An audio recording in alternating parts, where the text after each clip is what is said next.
अस्तु अद्य वयं तर्कभाषा इति संस्कृतवाङ्मय शास्त्रे अति मुख्य शास्त्रं पठामः।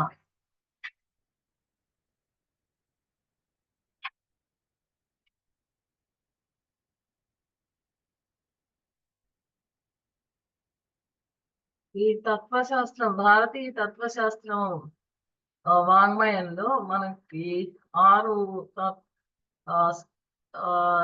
దర్శనాలు మనకి తెలుసు, ఆస్తిక దర్శనాలు. ఈ 6 దర్శనాల్లో సాంఖ్య, యోగ దర్శనము, తర్వాత వైశేషిక, తర్వాత న్యాయ దర్శనము, పూర్వ మీమాంస, ఉత్తర మీమాంస, ఇవన్నీ కూడా మనకి ముఖ్యమైనటువంటి ఆస్తిక దర్శనాలు. వీటినన్నిటినీ రచించినటువంటి గొప్ప గొప్ప మహర్షులు కపిలుడు, పతంజలి, కణాదుడు, గౌతముడు, జైమిని, బాదరాయణుడు, వీరందరూ కూడా మనకి ఈ దర్శనాన్ని అందించి తత్వశాస్త్రాన్ని మనకి అందుబాటులో ఉండేటట్టుగా చేశారు. ఇవన్నీ కూడా మోక్షానికి దారి చూపేటటువంటి శాస్త్రాలు. మోక్షం అంటే ఒక పదార్థం యొక్క తత్వాన్ని, నిజమైన జ్ఞానాన్ని తెలుసుకోవడం. పదార్థం అంటే మనకు కనబడేటటువంటి భౌతికంగా ఉండేటటువంటి పదార్థాలే కాదు, మనకు ఉన్నటువంటి ఆత్మ అనేటటువంటి ఒక శక్తి, దేని వలన అయితే జీవుల యొక్క జీవితం గడుస్తున్నదో ఆత్మ యొక్క తత్వాన్ని తెలుసుకోవడానికి కూడా ఈ 6 దర్శనాలు కూడా ఎంతో ఉపయోగకరమైనవి. దానిలో తర్క భాష అత్యంత ఉపయోగకరమైనది. ఇది నిజమైన తత్వాన్ని తెలిపేటందుకు ఉపయోగకరమైనది.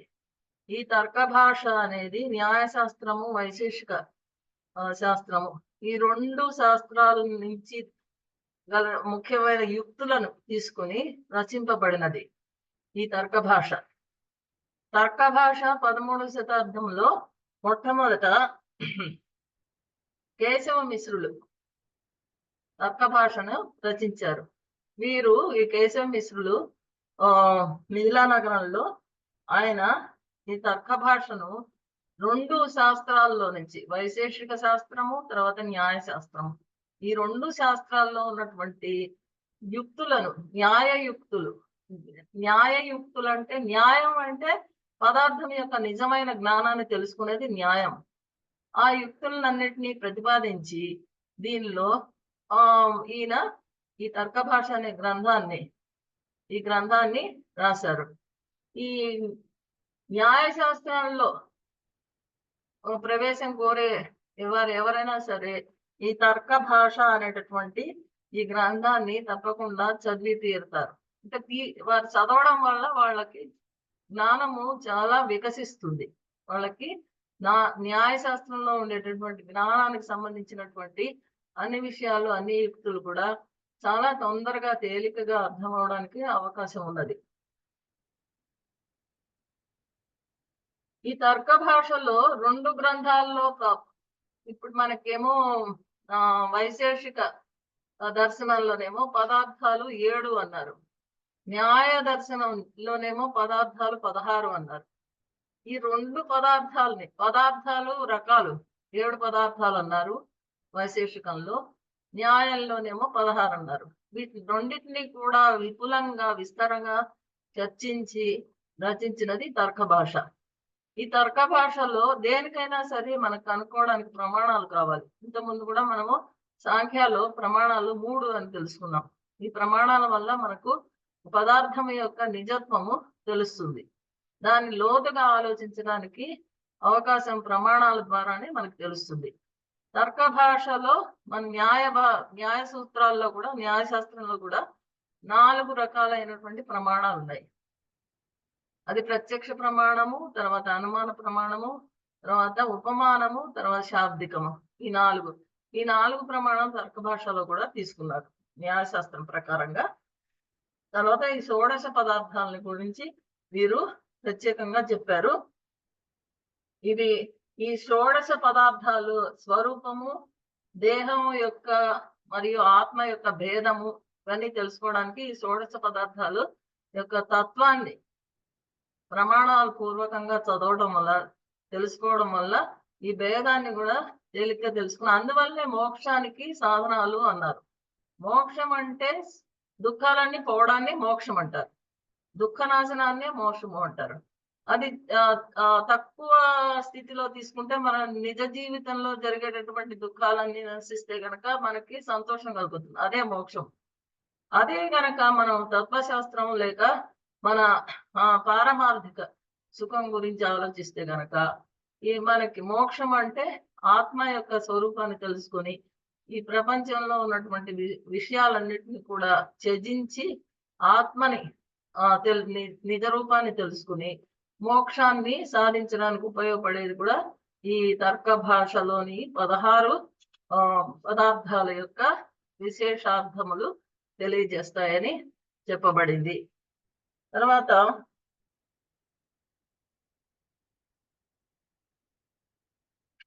తత్వం అంటే ఉన్నట్టుగా తెలుసుకోవడం అనేది అనే విషయమే మనం ఇక్కడ వక్కాణించి చెప్పారు. తర్వాత 17వ శతాబ్దంలో అన్నం భట్టు అనేటటువంటి ఇంకొక విద్వాంసుడు తర్క సంగ్రహము అనేటటువంటి ఇంకొక గ్రంథాన్ని కూడా రచించారు. అది రచించే వరకు ఈ తర్క భాషనే ముఖ్యమైనటువంటి శాస్త్రంగా గ్రంథంగా తీసుకుంది.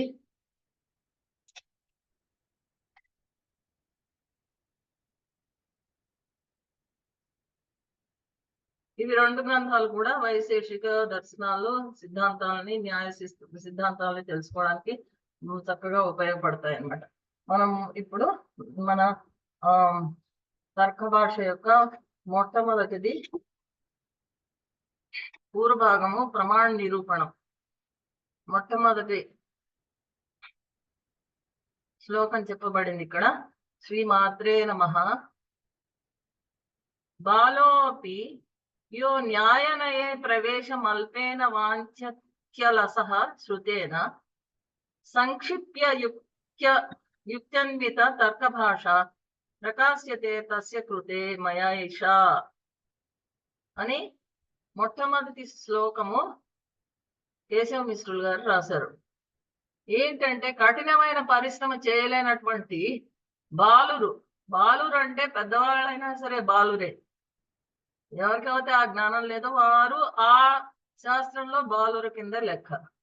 ఎవరైతే కఠినమైన పరిశ్రమ చేయలేరో, తక్కువ శ్రమతో న్యాయశాస్త్రాన్ని, తర్కశాస్త్రాన్ని నేర్చుకోవాలని అనుకుంటారో వారి కొరకు క్లుప్తంగా అనేకమైన యుక్తులు, అన్ని యుక్తులతోటి ఈ తర్క భాష అనే గ్రంథాన్ని నేను రచిస్తున్నాను అని కేశవ మిశ్రులు గారు చెప్పారు. గ్రహణ ధారణ పటు బాలః అనే నిర్వచనం ప్రకారం ఏదైతే వారు గ్రహిస్తారో దాన్ని ధరిస్తారు బాలురు. అదేవిధంగా ఈ తర్క భాష అనే చదివేటటువంటి విద్యార్థులు వారు పెద్దవాళ్ళైనా సరే, ఎంత వయసున్నా సరే, దాన్ని గ్రహించి ధరించేటటువంటి పటుత్వం కలిగి ఉంటారు అనేసి, అంటే అంత తేలిగ్గా రాశాను అని ఈయన అంటున్నారు. ఏ శాస్త్రం అన్నా చదువు, అధీత సర్వశాస్త్రే అపి అనధీత తర్క శాస్త్రత్వం బాలత్వం. బాలురు అని ఎందుకన్నారంటే అన్ని శాస్త్రాలు అధీత సర్వశాస్త్రే అపి అనధీత తర్కశాస్త్రం బాలత్వం అన్నారు. ఎవరైతే తర్కశాస్త్రం చదవలేదో అది వాడు ఇంకా బాలుర కిందే లెక్క. ఎందుకంటే వారికి ఇంకా పూర్తి జ్ఞానము శాస్త్రంలో రాలేదు అని. అందుకని ఈ తర్కశాస్త్రాన్ని తప్పనిసరిగా ప్రతి ఒక్క విద్వాంసుడు కూడా చదివి తీరాలి అని వీరు చెప్తున్నారు. ఇక్కడ ఎన్నో రకాలైనటువంటి యుక్తులన్నీ కూడా రాశారు అని చెప్పారు. నీయతే ప్రాప్యతే యథార్థ జ్ఞానం ఏన స న్యాయ. న్యాయాన్ని ఎవరైతే తెలుసుకుంటారో, న్యాయశాస్త్రం చదువుతారో వారికి యథార్థ జ్ఞానం తెలుస్తుంది అనేసి చెప్పారు. దీంట్లో యుక్తుల ద్వారా, యుక్తి అంటే ఈ స్వపక్ష సాధకానికి విపక్ష బాధకానికి ప్రమాణాలతోటి కనుక ఉపన్యాసిస్తే దాన్నే యుక్తి అంటారు. తర్వాత తర్క భాష అంటే తర్కము అంటే ఏంటంటే, తర్కము అంటే కారణాల బలంతో ఒక వస్తువు యొక్క వాస్తవాన్ని తెలుసుకోవడానికి చేసేటటువంటి ఊహని తర్కము అంటారు. తర్కము అంటే కారణాలు ప్రమాణాలు ఉండాలి దానికి. ఆ ప్రమాణాలు కారణాల బలంతో ఒక వస్తువు యొక్క నిజతత్వాన్ని వాస్తవత్వాన్ని తెలుసుకునేటటువంటి ఊహని మనం ఊహిస్తాం. ఏవో కారణాలు పడుతూ ఉండడం వల్ల వెదర్ చల్లగా ఉంటే గనక, వాతావరణం చల్లగా ఉంటే వర్షం పడుతుందేమో అని ఊహిస్తాం. అంటే దానికి కారణం ఉన్నది, ప్రమాణం ఉన్నది, మనకు పూర్వం ఉన్న జ్ఞానం ఉన్నది. ఆ విధంగా ఆ ప్రమాణాల ద్వారా, ఆ కారణాల ద్వారా ఊహించేదాన్ని తర్కం అంటారు. ఇది చిన్న చిన్న విషయాలు. పెద్ద విషయాల్లో కూడా తర్కము చాలా విధంగా, ఎన్నో విధాలుగా ఉపయోగిస్తుంది అనేసి చెప్పారు. ప్రమాణ ప్రమేయ సంశయ ప్రయోజన దృష్టాంత సిద్ధాంత అవయవ తర్క నిర్ణయ వాద జల్ప వితండ హేత్వాభాస చల జాతి నిగ్రహస్థానానాం తత్వజ్ఞానాన్ని నిశ్రయ సాధిగమ. ఇది ఆదిమం సూత్రం. న్యాయశాస్త్రం యొక్క మొట్టమొదటి సూత్రం ఇది. దీంట్లో ఉన్నటువంటి మొట్టమొదట 16 పదార్థాల పేర్లు కూడా చెప్పారు ఇక్కడ. అది న్యాయశాస్త్రంలో ఉన్నటువంటి మొట్టమొదటి సూత్రం. దాన్నే ఈ తర్కశాస్త్రంలో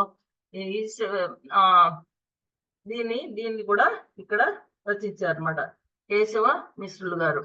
ఇది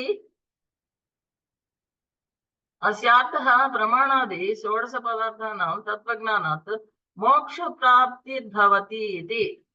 ఈ షోడశ పదార్థాల యొక్క తత్వజ్ఞానం తెలుసుకోవడం వల్ల మోక్ష ప్రాప్తి వస్తుంది. మోక్ష ప్రాప్తి అంటే దుఃఖ వినాశనం, దుఃఖాన్ని పోగొట్టేటువంటి విషయమే మోక్షము అని చెప్తున్నారు.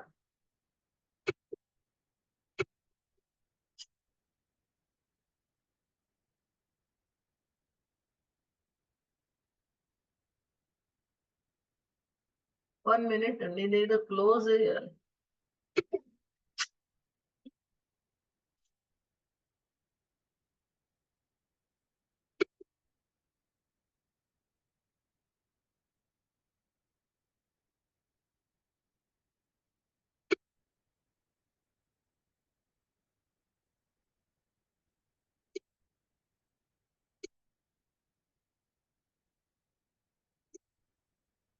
ఓకే, ఈ మొట్టమొదటి సూత్రం ప్రకారము ప్రమాణము, ప్రమేయము, సంశయము, ప్రయోజనము, దృష్టాంతము, సిద్ధాంతము, అవయవము, తర్కము, నిర్ణయము, వాదము, జల్పము, వితండము, హేత్వాభాసము, చలము, జాతి, నిగ్రహస్థానము అనేటటువంటి 16 పదార్థాలు ఉన్నది ఉన్నట్లుగా యథార్థాన్ని తెలుసుకోవడానికి చాలా ఉపయోగపడుతుంది. దీని వల్ల వీటి యొక్క జ్ఞానం వల్ల కూడా మోక్ష ప్రాప్తి వస్తుంది అనేది న్యాయ సూత్రాల్లో మొట్టమొదటిది. ఈ పదార్థాల పేర్లు వీటిని మీరు గుర్తుపెట్టుకోవాలి, ఎందుకంటే ఇది కూడా క్వశ్చన్లో రావచ్చు. ప్రమాణం అంటే ఒక పదార్థం ఉన్నదిగా తెలియడానికి సాధనం. దీని ప్రకారం 4 ప్రమాణాలు ఇందాకనే మనం చెప్పుకున్నాం కదా. ప్రత్యక్ష ప్రమాణము, అనుమాన ప్రమాణము, ఉపమానము, తర్వాత శాబ్దికము, ఈ 4 ప్రమాణాలు. ప్రమేయం అంటే ప్రమాణాల వల్ల తెలియదగినది, ప్రమాణంతో తెలియదగినటువంటి యథార్థ జ్ఞానం, ఆ జ్ఞానాన్ని ప్రమేయము అంటారు. ఇది 12 రకాలు. సంశయము, ఒక వస్తువులో విరుద్ధముగా ఉన్నటువంటి ఎక్కువ అంశాలు ఉంటే కనుక దానికి సంశయం కలుగుతుంది. విరుద్ధమైనటువంటి లక్షణాలు కనుక ఆ వస్తువులో కనిపిస్తే సంశయం కలుగుతుంది. అదేవిధంగా ప్రయోజనం అంటే పనిలో మనిషి ప్రవర్తించడానికి మూల కారణము. దృష్టాంతము అంటే ఉదాహరణం, తెలిసిందే మనకి. ఇది దృష్టాంతము వాదికి ప్రతివాదికి ఇద్దరికి సమ్మతమైనది. సిద్ధాంతము అంటే వాదం తర్వాత ప్రామాణికంగా నిశ్చయింపబడినది సిద్ధాంతం. ఇది 4 విధాలు. అవయవము అంటే అనుమాన ప్రమాణంలో ఇది అనుమాన వాక్యం, పంచ అవయవము అంటారు. పంచావయవ వాక్యము, 5 అవయవాలు ఉంటాయి దాంట్లో. తర్కము ఒక విషయం గురించి తెలియనప్పుడు దాన్ని తెలుసుకోవడానికి కారణాల బలంతో ఊహించేదే తర్కము. నిర్ణయం అంటే ప్రమాణాల వల్ల కలిగే నిశ్చయము, నిర్ణయము. వాదము ఒక విషయాన్ని యథార్థంగా తెలుసుకోవాలని ఇద్దరు హేతుబద్ధంగా సంభాషించడాన్ని వాదం అంటారు. జల్పము అంటే ఇద్దరు సంభాషిస్తున్నప్పుడు అవతల వ్యక్తిని జయించాలని, తమ పక్షాన్ని స్థాపించాలని, అవతల పక్షాన్ని ఖండించాలని చేసే సంభాషణని జల్పము అంటారు. వితండం అంటే వితండవాదాన్ని అని మనం ఎప్పుడు అనుకుంటూ ఉంటాం. తన పక్షాన్ని స్థాపించడానికి అవతల పక్షాన్ని మాత్రమే, తన పక్షంలో ఏ విధమైన అంశాలు లేకపోయినా అవతల పక్షాన్ని తీవ్రంగా ఖండిస్తే అది వితండం. హేత్వాభాసం అంటే హేతువులాగా కనిపిస్తుంది కానీ అది హేతు కాదు. చలము అంటే ఒకడు ఒక అభిప్రాయంతో చెప్తే రెండో వాడు దాన్ని ఇంకో విధంగా అర్థం చేసుకుంటే గనక, అది వేరే అర్థాన్ని కల్పిస్తే గనక, వాడు కల్పించి దాంతో ఇంకా తన వాదానికి దిగితే దాన్ని చలము అంటారు. ఇది 3 రకాలు. జాతి అంటే వాదం చివరిలో సమాధానం ఇవ్వకపోయినా, తప్పు సమాధానం ఇచ్చినా అది జాతి. సూత్రాల ప్రకారం 22 రకాలు. నిగ్రహ స్థానం అంటే వాదనలో పరాజయాన్ని పొందే అంశము నిగ్రహ స్థానము. ఇది 22 రకాలు.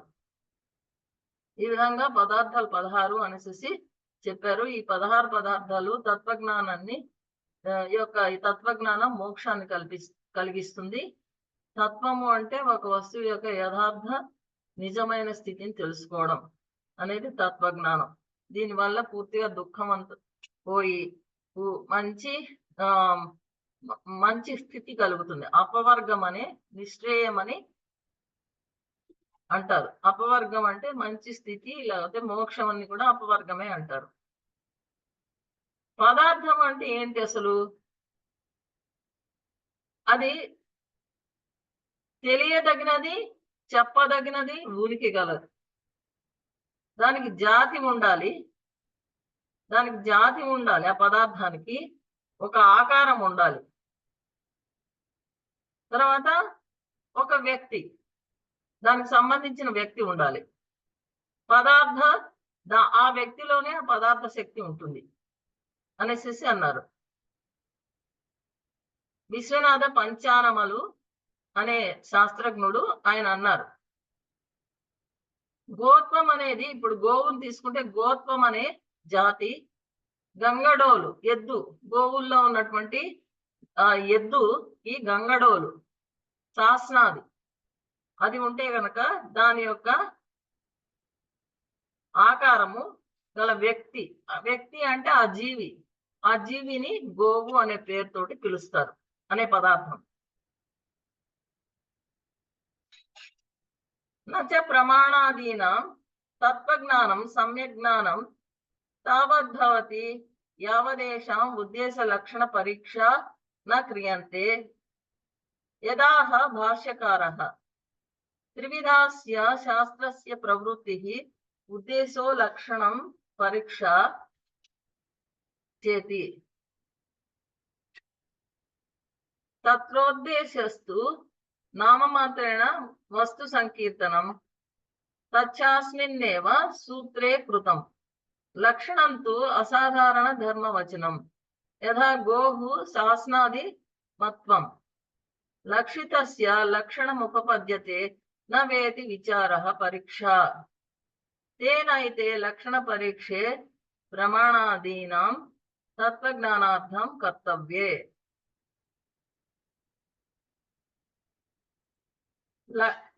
ప్రమాణాలు మొదలైన పదార్థాలు, ఈ ప్రమాణం అనేది మొట్టమొదటిది.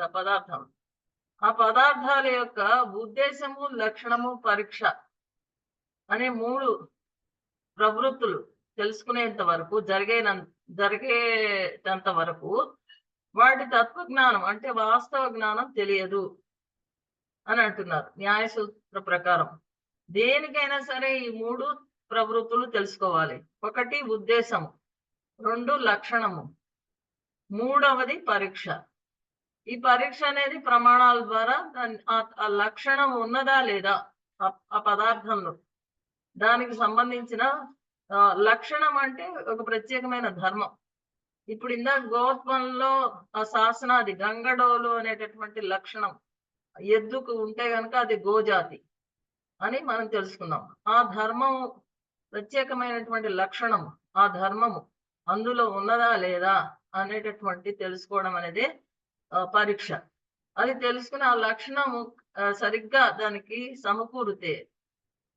సమకూరితే గనక అది ఆ గోత్వము అనేది తెలుస్తుంది. అలాగే ప్రతి పదార్థానికి ఒక ప్రత్యేకమైన ధర్మం ఉంటుంది. ఆ ధర్మం ఉన్నదా లేదా అని మనం ఒక వ్యక్తిని గురించి తెలుసుకోవాలన్నా అతను మంచిదనంలో ఉన్నటువంటి వ్యక్తి కాదా అవునా అనేటటువంటి విషయం మనం తెలుసుకోవాలనుకుంటే ఈ లక్షణాలు ఇతనిలో ఉన్నాయా లేదా అని చూస్తాం. ఆ లక్షణాలు అందులో కుదరకపోతే ఆ వ్యక్తిలో అప్పుడు అతను ఈ విధంగా అయినవాడు, ఈ విధమైన వాడు అని మనం దానికి నిర్ణయానికి వస్తాం. కాబట్టి అది పరీక్ష. లక్షణాన్ని లేక ధర్మం, ఆ ధర్మము ఆ వ్యక్తిలో, ఆ పదార్థంలో, వ్యక్తి కాదు పదార్థం తీసుకున్నా, ఏదైనా కొనాలనుకున్నా దాంట్లో ఈ ధర్మం ఉందా లేదా అని చూస్తాం. కాబట్టి ఈ 3 ముఖ్యమైనటువంటి ఎసెన్షియల్ టెస్ట్. ఫస్ట్ది ఉద్దేశం అంటే పేరు, రెండవది లక్షణం, దాని ధర్మం, ఈ ధర్మం ఉందా లేదా, మూడవది పరీక్ష. పరీక్ష అంటే దానికి ఆ లక్షణం సమంగా కుదిరిందా లేదా అనేది చూడడం. లక్షణం అంటే ఒక పదార్థంలో మాత్రమే ఉండే ధర్మం. వేడి గలది నిప్పు అనే అగ్నికి లక్షణం చెప్తే వేడి అనేది వేరే వస్తువులో ఉండదు, నిప్పులోనే ఉంటుంది అనే ధర్మం ఉండాలి. ఆ పదార్థానికి లక్షణం చెప్పడం. యా వృత్తి వ్యవహారో వా లక్షణస్య ప్రయోజనం. దాని వ్యవహారం కోసం లక్షణం అవసరమో అని తెలుస్తున్నది. ఆ పదార్థానికి లక్షణం చెప్పేటప్పుడు దానిలో మాత్రమే ఉండే ధర్మాన్ని తీసుకోవాలి. ఒకవేళ ఆ లక్షణం లేకపోతే కనుక దోషాలు ఉంటాయి. వీటిని లక్షణ దోషాలు అంటారు. లక్షణ దోషాలు 3 మనకి తర్వాత బుక్ లో వస్తాయి. ఇప్పుడు నేను ఊరికనే మీకు ఆ లక్షణ దోషాలు అంటే ఏంటో చెప్తున్నాను. 3 రకాలైనటువంటి దోషాలు ఉన్నాయి. అతివ్యాప్తి, రెండవది అవ్యాప్తి, మూడవది అసంభవము. అతివ్యాప్తి అంటే ఒక లక్షణం, ఒక వస్తువుని తీసుకుంటే దాని లక్షణం అని చెప్తున్నప్పుడు ఆ వస్తువు లక్ష్యము అంటారు, అది లక్ష్యము అంటారు. దానికి ధర్మాన్ని తీసుకున్నప్పుడు అది లక్షణము అవుతుంది. ఆ లక్షణం లేని వస్తువును అలక్ష్యము అంటారు. ఇప్పుడు ఒక పుస్తకాన్ని లేకపోతే గిన్నెనే తీసుకున్నాం. పుస్తకంలో ఉండే లక్షణము గిన్నెలో ఉండదు. అది పుస్తకాన్ని లక్ష్యం అవుతే గిన్నె అనేది, ఆ పాత్ర అనేది అలక్ష్యం. ఈ పుస్తకంలో ఉన్న లక్షణాలు పాత్రలో ఉండవు కాబట్టి అది అలక్ష్యం. ఎప్పుడైతే లక్షణాన్ని మనం చెప్పేటప్పుడు, ఒక పదార్థం యొక్క లక్షణాన్ని చెప్పేటప్పుడు ఆ లక్షణము అలక్ష్యంలో కూడా ఉన్నది అంటే గనక అది అతివ్యాప్తి. ఉదాహరణకి ఫర్ ఎగ్జాంపుల్ గోవుని తీసుకుంటే గోవుకు కొమ్ములు ఉంటాయి, కొమ్ములు ఉన్నవి ఆవులు అన్నాం అనుకోండి. గోవు కొమ్ములు ఉంటాయి కాబట్టి కొమ్ములు ఉన్నవి ఆవులు అన్నాం అనుకోండి. కొమ్ములు అన్ని జంతువుల్లోనూ ఉంటాయి కాబట్టి ఇది అతివ్యాప్తి. గోవుకే కాదు, మేకలకు ఉంటాయి కొమ్ములు, ఇంకా ఎన్నిట్లకో ఉంటాయి. ఆ జంతువులన్నిటిని కూడా మనం గోవుల కింద తీసుకోలేము. కాబట్టి ఈ లక్షణాన్ని అన్నిటిలో ప్రత్యేకమైన లక్షణాన్ని మాత్రమే చెప్పాలి, ప్రత్యేకమైన ధర్మాన్ని మాత్రమే చెప్పాలి. ఇక్కడ ఏంటి, కొమ్ములు అనేది చాలా కామన్ ఫ్యాక్టర్, కామన్ అది లక్షణం. ఆ దాన్ని గోవుకి ప్రత్యేకంగా చెప్తే కనుక అది అతివ్యాప్తి అవుతుంది. అదే విధంగా అవ్యాప్తి. అవ్యాప్తి అంటే దేనికైతే లక్షణం చెప్తున్నామో దాంట్లో ఏదో ఒక చోట కుదరని లక్షణం చెప్తే కనుక, ఒక లక్ష్యానికి దేనికో దానికి మన లక్షణం చెప్తున్నాం. మళ్ళా ఇంకొకటి కూడా తీసుకుందాం. అదే గోవుని తీసుకుందాం. తెల్లగా ఉండేది ఆవు అన్నాం. అంటే వేరే రంగుల్లో ఉన్నవి కూడా ఆవులు ఉన్నాయి. తెల్లవే కాదు, నల్లవి ఉన్నాయి, ఊదా రంగు ఉన్నాయి, గోధుమ రంగు ఉన్నాయి, మచ్చలు ఉన్నవి ఉన్నాయి. తెల్లగా ఉన్నదే ఆవు అంటే వేరే రంగు కాదన్నట్టు అవుతుంది. అదే విధంగా దోషం ఉంటే కావ్యం కాదు అన్నారు. దోషం ఉన్నా కూడా కావ్యమే ఉంటుంది. కావ్యాలే ఎన్నో రకాలైన కావ్యాలు ఉన్నాయి. ఆ అన్ని కావ్యాల్లోనూ కూడా కొన్ని దోషాలు అసలు లేనివి ఉన్నాయి, మహాకావ్యాలు. కొన్ని దోషాలు ఉన్నవి ఉన్నాయి, వాటిని కావ్యాలు అంటారు. కాబట్టి దీన్ని అవ్యాప్తి అంటారు. అవ్యాప్తి అంటే ఏంటి, ఎవరైనా చెప్తారా? కుదరని లక్షణం. అవ్యాప్తి అంటే ఏదేని లక్షణం ఒక చోట కుదరని, అక్కడ లక్షణం మనం చెప్పిన లక్షణం అక్కడ కుదరకపోతే దోషం ఉంటే అది అవ్యాప్తి. కుదరని లక్షణం చెప్తే కుదరని లక్షణం. కావ్యంలో ఒక పదార్థాన్ని తీసుకున్నాం. కావ్యం అనే ఒక పదార్థం, సరే కావ్యం అనేది అని తీసుకున్నాం. దాంట్లో దోషం ఉంటే కావ్యం కాదు అంటే అది అది అది అవ్యాప్తి అవుతుంది. ఎందుకంటే దోషం ఉన్నా కానీ కావ్యాలు ఉన్నాయి, రకరకాల కావ్యాలు, గొప్ప కావ్యాలు, చిత్ర కావ్యాలు అంటారు. అవి కొంచెం దోషాలు ఉంటాయి, ఉన్నా కానీ వాటిని కావ్యాలే అంటారు. కాబట్టి అదే విధంగా తెల్లనివే ఆవులు అంటే నల్ల రంగు కూడా ఆవులు ఉన్నాయి. అంటే ఇందులో కుదరని లక్షణం చెప్పాడు, తెల్లని మాత్రమే అన్నట్టుగా చెప్తే అది కనుక అది అవ్యాప్తి. మీకు ఊరికనే వీటి పేర్లు తెలుసుకోవడం కోసం అని ఇలాగా చెప్తున్నాను. తర్వాత మనము వీటి గురించి మనము చదువుతాం అన్నమాట. చదవడం అంటే వాళ్ళు ఊరికే మెన్షన్ చేస్తారు, అప్పుడు మనకి డౌట్ రాకుండా ఉండడం కోసం చెప్పాను. అసలు మేడం ఇప్పుడు మీరు ఇంగ్లీష్ 16 చెప్పారు కదండి మేడం, 16 వర్డ్స్ అవన్నీ ప్రమాణం అవన్నీ మీరు మళ్ళీ ఎక్స్ప్లెయిన్ చేస్తారు కదా ఇంగ్లీష్ లో కొన్ని వర్డ్స్ కి. అవన్నీ ఇంగ్లీష్ లో కూడా తర్వాత అంటే ఇవన్నీ ఇంకా ఎక్స్ప్లెయిన్ చేసినప్పుడు ఉంటాయి కదండి ముందర అవన్నీ. మనం ఎక్కువగా ఇప్పుడు ప్రమాణం గురించి చదువుతున్నాము. మీరు ఎగ్జామ్ లో ఎగ్జామ్ లో ఈ 16 పదార్థాలు ఇచ్చేట, అందుకని మీకు అంటే అది ఇంగ్లీష్ లో ఏమంటారు అని చెప్పి అడుగుతున్నాను మేడం. అందుకని ఇంగ్లీష్ లో ఎంత ఈ బుక్ అంటే ఇంగ్లీష్ లో ఉంది కదా, అంటే ఇంగ్లీష్ లో వర్డ్స్ ఉంటే ఐ కెన్ మ్యాచ్ దెమ్ అని ఒకసారి కొంచెం కరెక్టా కదా అని. ప్రమాణం అనేది ఉందా మీకు? ప్రమాణము అంటే ప్రమాణం అని ఉంది. కేటగిరీస్ అని పదార్థాల లక్షణాలు ఉన్నాయి, వెరైటీలు ఉన్నాయి. నాలెడ్జ్ మీరు 16 ఇంగ్లీష్ లో ప్రమాణం, నాలెడ్జ్ అంటే ప్రమాణం. ఓకే, అదే అన్ని మీరు ఇందాక చెప్పినా మళ్ళీ వస్తాయి కదా మీరు ఫర్దర్ చెప్పినప్పుడు అని అనుకుంటున్నాం. ప్రమాణం గురించే మనం ఎక్కువగా చదివేది. ఇప్పుడు ప్రమేయము, ప్రమాణము, ఇవి రెండిట్ల గురించి చదువుతాం అన్నమాట. తర్వాత దృష్టాంతం అంటే ఎగ్జాంపుల్, ప్రమాణం అంటేనేమో means of valid knowledge. Okay. ప్రమేయం అంటే ఆబ్జెక్ట్ ఆఫ్ వ్యాలిడ్ నాలెడ్జ్, అంటే about what they are going to know through this means. ప్రమాణం అంటే మీన్స్. తర్వాత ప్రమేయం అంటే object about which we are going to get that knowledge. సంశయం అంటే తెలుసు కదా, డౌట్ అని. యు వాంట్ టు ఓకే, సంశయం, డౌట్. అది ప్రయోజనం, purpose. Purpose okay madam, purpose. అక్కడ మీకు లిస్ట్ ఇచ్చింటారు కదా 16 ఫస్ట్ అన్ని అలా కలిపి ఉన్నాయి మేడం, అందుకే అర్థం కావట్లేదు. అందుకని నేను మీరు చెప్తుంటే ఇప్పుడు నేను మ్యాచ్ చేసేసుకుంటాను. నేను మీరు చెప్పారు కదా. దృష్టాంతం అంటే తెలుసు కదా, ఎగ్జాంపుల్. దృష్టాంతం అంటే ఎగ్జాంపుల్. ఓకే. సిద్ధాంతం అంటే కన్క్లూషన్. సిద్ధాంతం ఇది కంక్లూజన్. అచ్చా, result. Result, conclusion, final conclusion. Okay. అవయవము అంటే మెంబర్ ఆఫ్ సిలోజిజం అని ఉంది. యాక్చువల్ గా ఇది అనుమాన ప్రమాణంలో మీకు వస్తుంది, పంచావయవము అని. అది పంచావయవం అనే రాస్తారే ఇంగ్లీష్ లో కూడా. అచ్చా, అయితే ఆ పేజ్ వెతకాల్సి వస్తుంది. మరి చాలా డిస్క్రైబ్ చేశారు. మీరు చెప్పండి, నేను రాసుకుంటా. నేను మ్యాచ్ చేసుకుంటా. Okay, you can match it later.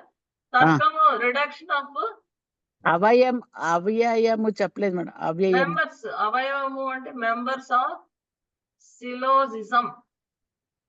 Okay అనుమానం అంటే అనుమాన ప్రమాణం. అనుమాన ప్రమాణంలో ఇది వస్తుంది, మెంబర్స్ ఆఫ్ Okay. సిలోజిజం. అంటే to make the conclusion they have to go through all this 5 steps అన్నమాట. Okay. స్టేట్మెంట్స్ ఉంటాయి 5. దాన్ని ఆ వాక్యం అంటారు, అనుమాన వాక్యం. Okay madam. తర్కము అంటే reduction and absurdum. Deduction reduction కాదు. అంటే ఊహ చేయడం అన్నమాట. రిడక్షన్ అంటే అబ్జర్డ్ అంటే మీకు తెలుసు కదా, అబ్జర్డ్ నాలెడ్జ్ అంటే it's very looking very observe చేసిన నాలెడ్జ్. అబ్జర్వ్ కాదు, absurd absurd knowledge. Okay. Absurd Absurd. Absurd knowledge. Okay. Absurd అంటే నాట్ ఏబుల్ టు అండర్స్టాండ్ కదా, ఊహ అవును. అన్నమాట. Reduction through which they will find some kind of reduction, reduce, presumption అన్నమాట. అది presumption. నిర్ణయం అండ్ డెసిసివ్ నాలెడ్జ్. నిర్ణయం, decisive knowledge. Decisive knowledge. Okay. Okay. Discussion. వాదం అంటే డిస్కషన్. ఏదండి? వాదము డిస్కషన్. ఓకే, రాశాను. జల్పం అంటే ఆర్గ్యుమెంట్. జల్పం, ఆర్గ్యుమెంట్. మీకు అక్కడ ఉంటుందని నేను అనుకున్నాను. అది ఒకసారి నేను కంపేర్ చేసుకుంటాను మేడం. మీరు చెప్పిన దానికి నేను లెసన్ చదువుతాను. చూసుకోండి. వితండము అంటే ర్యాంగ్లింగ్. WRAN. వితండం. WRANGLING. ర్యాంగ్లింగ్ అంటే డిస్కషనే కదండి మేడం, ఇది కూడా వితండం అంటే కాదా? డిస్కషన్ కాదు. అంటే వాళ్ళకి అసలు వాళ్ళ వైపు ఏ విధమైనటువంటి అంటే స్టేట్మెంట్స్ ఉండవు, రిలేటెడ్ స్టేట్మెంట్స్ ఉండవు. కానీ వాళ్ళేమో అవతల వాళ్ళని ఓడించాలని వితండం కాబట్టి no related statements. Without any related statements, they kept on argue, but that is called wrangling. But keep on arguing. Okay. హేత్వాభాసం అంటే fallacious reasons అంటే wrong reasons. హేత్వాభాసము. ఓకే. అభాసం, హేతువులకు అభాసం. హేతువు అంటే తెలుసు కదా, రీజన్. హేతు, అభాసం తెలుసు మేడం. హేతు అంటే రీజన్, అభాసం అంటే అవి కరెక్ట్ కాని రీజన్స్ అన్నమాట. అభాసం ఫాలేషియస్ రీజన్స్. ఫాల్స్ రీజన్స్ అన్ని. Fallacious. There seem to be reasons, but they are not. Chalamu అంటే quibbling. They take a different meaning. ఇప్పుడు నేను ఒకటి అంటే మీరు వేరే మీనింగ్ తీశారు అనుకోండి, దాంట్లో అది క్విబ్లింగ్. So the person take different meaning. Finding some different meaning. కావాలని అయినా అర్థం చేసుకోకపోయినా ఏదో విధంగా అన్నమాట. కావాలని. ఓకే. కావాలన్నా అవ్వచ్చు, లేదా అర్థం చేసుకోకపోవచ్చు, ఏదో ఒక విధంగా. జాతి అంటే అనవేలింగ్. జాతి అనేది సమాధానం ఇవ్వకపోతే, తప్పు సమాధానం ఇస్తే అది అవైలింగ్ కాదు, అనవేలింగ్. జాతి అంటే ఒక ఇది అనుకుంటున్నా మేడం. జాతి అంటే ఒక కౌ, ఒక జాతి అలా అని కాదు. ఇక్కడ ఏదో ఇచ్చారు. జాతి అంటే అనవేలింగ్. అవేల్ కానిది. అవేల్ కాంది. అవేల్ అంటే ఉండేది కదా, అవి అనవేలింగ్. నిగ్రహ స్థానం అంటే వల్నరబుల్ పాయింట్, క్లించర్. నిగ్రహ స్థానం అంటే ఓడిపోవడం, పరాజయం. Vulnerable point, they are not able to have a substantial evidence అన్నమాట. ఇక్కడ జాతి అంటే సరైన సమాధానం ఇవ్వకుండా తప్పు సమాధానం ఇవ్వటం అని ఇచ్చారు. తప్పు సమాధానం ఇవ్వడం అనేది ఇచ్చారు. To give wrong answer. Okay. Next విగ్రహ స్థానం అని చెప్పారా? నిగ్రహ. ఓకే. నిగ్రహ స్థానం. ఓకే. అంటే వల్నరబుల్ పాయింట్ అని ఇచ్చారు. వల్నరబుల్ అంటే వాదనలో పరాజయం పొందుతున్నారు, ఇంకా వాళ్ళకి they are not getting substantial points to Okay. Support their views అన్నమాట. Substantial. Okay. To support అదే. their views. అర్థమైంది. To support ఇది their అయింది views. కదా. ఇప్పుడు అర్థమైంది. మంచిదండి. Next will go to this ప్రమాణాన్ని. ఫస్ట్ ది ప్రమాణం కదా. ప్రమాణం అవును. అంటే నాలెడ్జ్. ఆ ప్రమాణం ఏంటి? ప్రమాణం అంటే ఆ నాలెడ్జ్ ద్వారా we are going to get the evidence అన్నమాట. Evidence. ఆ నాలెడ్జ్ ద్వారా ఫస్ట్ మన బుక్ లో మీ దగ్గర ఈ 2 పుస్తకాలు ఉన్నాయా? నీలకంఠం గారిది, తర్వాత నీలకంఠం గారిది ఉందమ్మా అందరి దగ్గర. అందరి దగ్గర ఉందా? ఓకే, నేను అదే చదువుతాను. తర్వాత అకాడమీ అకాడమీ వాళ్ళు ఇచ్చారా? అది ఇచ్చారమ్మా. ఓకే, రాముల గారిది కూడా ఉంది ఇంకో బుక్. అదే ఉంది, ప్రస్తుతం చూడాలి ఇంకా. ఇప్పుడు నేను నీలకంఠం గారిదే చదువుతున్నాను. దాంట్లో విడివిడిగా ఇచ్చారు. రాముల గారిలో కొన్ని ఏమో అది కూడా బానే ఉంది, దీంట్లో కూడా బానే ఉంది. ఇది కొంచెం ఎలాబరేట్ ఉంది, ఇది కొంచెం బానే ఉంది. 2 కూడా బానే ఉంటాయి. ముందు ఇది చూస్తున్నాను. ప్రమాణాన్ని తత్రాపి ప్రథమం ఉద్దిష్టస్య ప్రమాణస్య తావల్లక్షణముచ్యతే. ప్రమాకరణం ప్రమాణం. మొట్టమొదట ఈ 16 పదార్థాల్లో ఫస్ట్ది మొదటిగా ఉద్దేశింపబడింది చెప్పబడినటువంటి ప్రమాణము అనేటటువంటి పదార్థం యొక్క లక్షణాన్ని ఇప్పుడు చెప్తున్నారు. ప్రమకు కరణం ప్రమాణం. ప్రమ అంటే ఏంటి? కరణం అంటే ఏంటి? ప్రమాణం అంటే ఏంటి? కరణం అంటే ఏంటి? కారణం. ప్రమకు కరణం ప్రమాణం.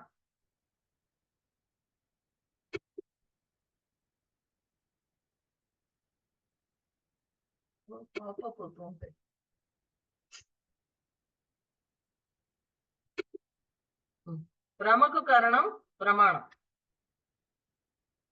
ఒక పదార్థాన్ని ఉన్నదున్నట్టుగా తెలియజేసేదే ప్రమాణం.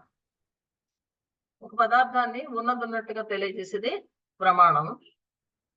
నను ప్రమయాః కరణం చేత్ ప్రమాణం తర్హి తస్య ఫలం వక్తవ్యం కరణస్య ఫలవత్వ నియమాత్.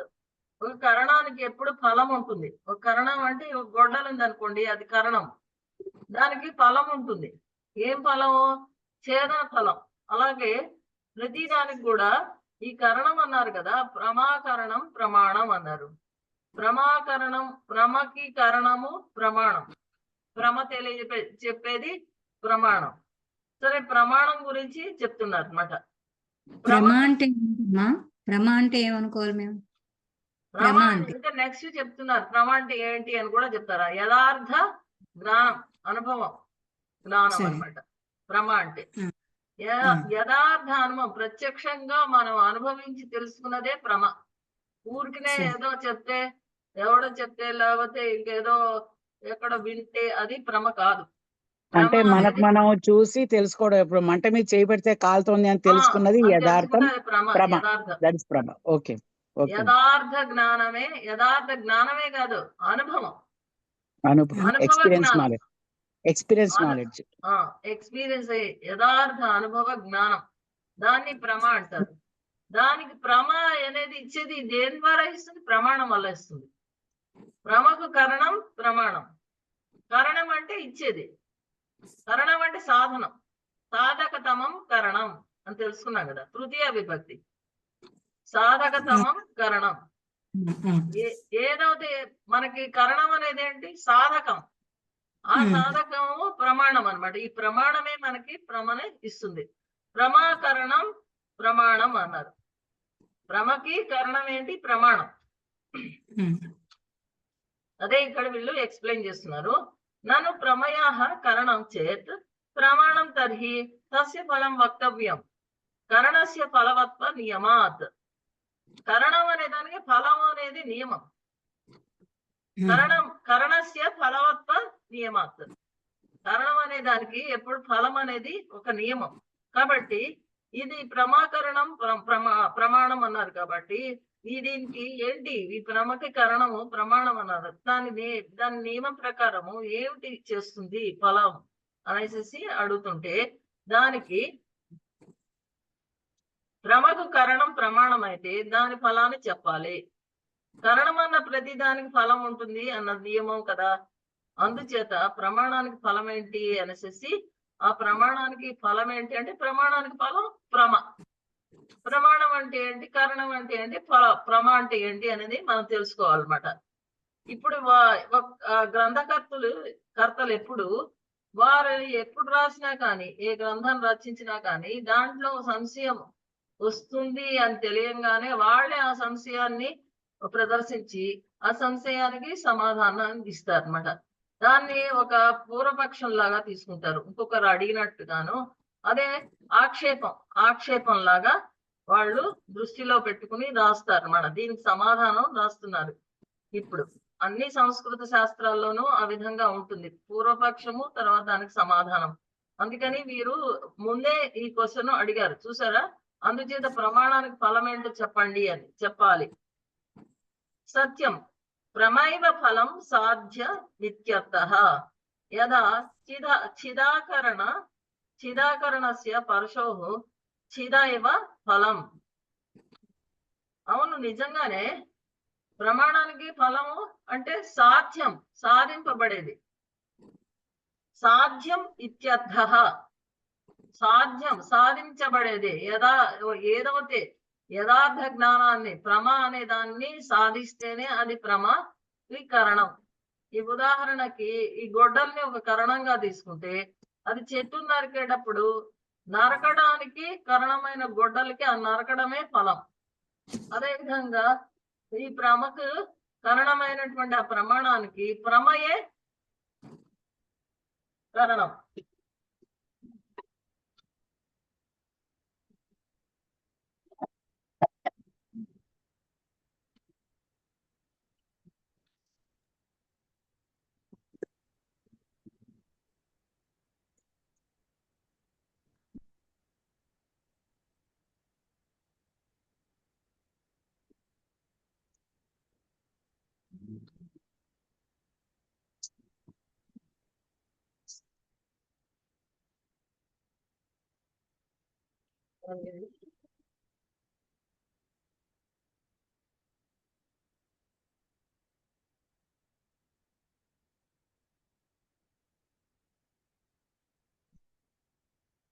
కరణం అన్న ప్రతిదానికి ఫలం ఉండాలనే నియమము నిజము. పునః ప్రమాయస్యాః కరణం ప్రమాణం. దేనికైతే ప్రమాణం కరణం అని చెప్పారో ఆ ప్రమ అంటే ఏంటి అన్నారు. ప్రమకు కరణము ప్రమాణం, దేనికైతే ప్రమాణము కరణము అని చెప్పారు ఆ ప్రమ అంటే ఏంటి అంటే అది ఉచ్యతే యథార్థానుభవ ప్రమా. యథార్థ ఇది అయథార్థానాం సంశయ విపర్యయ తర్క జ్ఞానానాం నిరాసః. అనుభవ ఇది స్మృతేః నిరాసః. అనుభవో నామ స్మృతి వ్యతిరిక్తం జ్ఞానం. యథార్థమైనటువంటి అనుభవమే ప్రమ. యథార్థం అని లక్షణంలో చెప్పడం వల్ల యథార్థము కాని సంశయం కాని విపర్యయము కాని తర్కము కాని ప్రమ అనబడవు. అవి యథార్థం కాదు. సంశయం అనేది దాంట్లో ఎన్నో విధాలైనటువంటి అలక్షణాలు ఉన్నాయి అందులో. కాబట్టి మనము దాన్ని ప్రమగా తీసుకోము, యథార్థ జ్ఞానంగా తీసుకోము. విపర్యయము అంటే తాడును చూసి పాము అనుకుంటే గనక అది నిజమైన జ్ఞానం కాదు. కాబట్టి అది కూడా యథార్థ జ్ఞానం కాదు, యథార్థ అనుభవం కూడా కాదు, అనుభవమైనటువంటి జ్ఞానం కూడా కాదు. కాబట్టి అది ప్రమ కాదు. అదే విధంగా తర్కం అంటే మనం తెలుసుకున్నాం. తర్కం అంటే ఊహ. ఏదన్నా ఒక వస్తువు గురించి తెలుసుకోవడానికి మనకున్న జ్ఞానంతో లేక చుట్టూ ఉన్న పరిస్థితులను చూసి మనం ఊహిస్తాం. ఆ ఊహని కూడా మనము యథార్థంగా అనుభవించింది అది జ్ఞానమే. అది no doubt it is knowledge, but it's not experienced. నాలెడ్జే, అది జ్ఞానమే, కానీ అది యథార్థమైనటువంటి జ్ఞానం కాదు. అంతేకాకుండా అది అనుభవించి మనం ప్రత్యక్షంగా చూసి అనుభవించిన జ్ఞానము, తెలుసుకున్న జ్ఞానం కాదు, అనుభవం కాదు. కాబట్టి అది భ్రమ కాదు. ఇమాజిన్ చేసిన నాలెడ్జా మేడం అయితే తర్కము ఇస్తేస్తున్నారు తర్కం అంటే ఇమాజిన్, ఊహ. మనం ఊహ అంటే చేస్తున్నారు. దానికి కొన్ని కారణాలు ఉంటాయి. కారణాల బలంతో మనం ఇందాక మనం ఓ. కొన్ని వర్షం పడుతుంటే గనక వర్షం పడుతుందేమో అని మేఘావృతం అవుతే గనక వర్షం పడుతుందేమో అనుకుంటాం. అనే ఒకసారి పడుతుంది, ఒకసారి పడదు. అది ఊహ. ఆ ఊహ అనేది తర్కం. ఇదే కాదు, మనిషిని బట్టి కూడా మనం ఒక మనిషిని చూడంగానే ఈ విధంగా ఊహించుకుంటాం. లేకపోతే ఇంకొక వస్తువుని చూసి కూడా ఈ విధంగా ఊహించుకుంటాం. ఆ పరిస్థితిని చూసి దాని తర్కము అంటే దాని తర్కం. కారణాల బలంతో మనకు తెలిసినటువంటి జ్ఞానము ప్లస్ కారణాల బలంతో తెలుసుకునే దాన్ని తర్కము అంటారు. కాబట్టి అది భ్రమ అని అనకూడదు. అది భ్రమ అనుభవ లక్షణం చెప్పడం వల్ల స్మృతి అంటే ఏంటి? ఎప్పుడో జరిగిన విషయాన్ని మనం స్మరించడం. స్మృతి కూడా ప్రత్యక్షంగా మనం అనుభవించట్లేదు, ఎప్పుడో జరిగిన దాన్ని. మేబీ అప్పుడు జరిగి ఉండొచ్చు, కానీ ఇప్పుడు ప్రత్యక్షంగా మనము అనుభవించట్లేదు. కాబట్టి అది కూడా యథార్థమైనటువంటి అనుభవ జ్ఞానం కాదు. కాబట్టి దాన్ని కూడా మనము భ్రమ అనడానికి లేదు. సో స్మృతి అంటే ఎక్స్పీరియన్స్ నాలెడ్జ్ కదా మేడం? స్మృతి అంటే స్మృతి ఎక్స్పీరియన్స్ అంటే నాలెడ్జ్ కదా? ఎప్పుడో ఎక్స్పీరియన్స్ అయినటువంటి దాన్ని స్మరించడాన్ని స్మృతి. ఎక్స్పీరియన్స్ నాలెడ్జ్ ని స్మృతి అంటారా అని? Experienced, already experienced knowledge, but now you are just thinking about it, getting Acha. back into your memory, memorizing that experience. Memorizing. Memorize cheste that's not the true real experience. Presently are you experiencing it or not anedi ikkada prama. If you are experiencing with all the pramanas, with all the knowledge, అక్కడ ప్రమాణాన్ని knowledge అన్నారు కాబట్టి real knowledge తోటి if you are experiencing then that is called ప్రమ.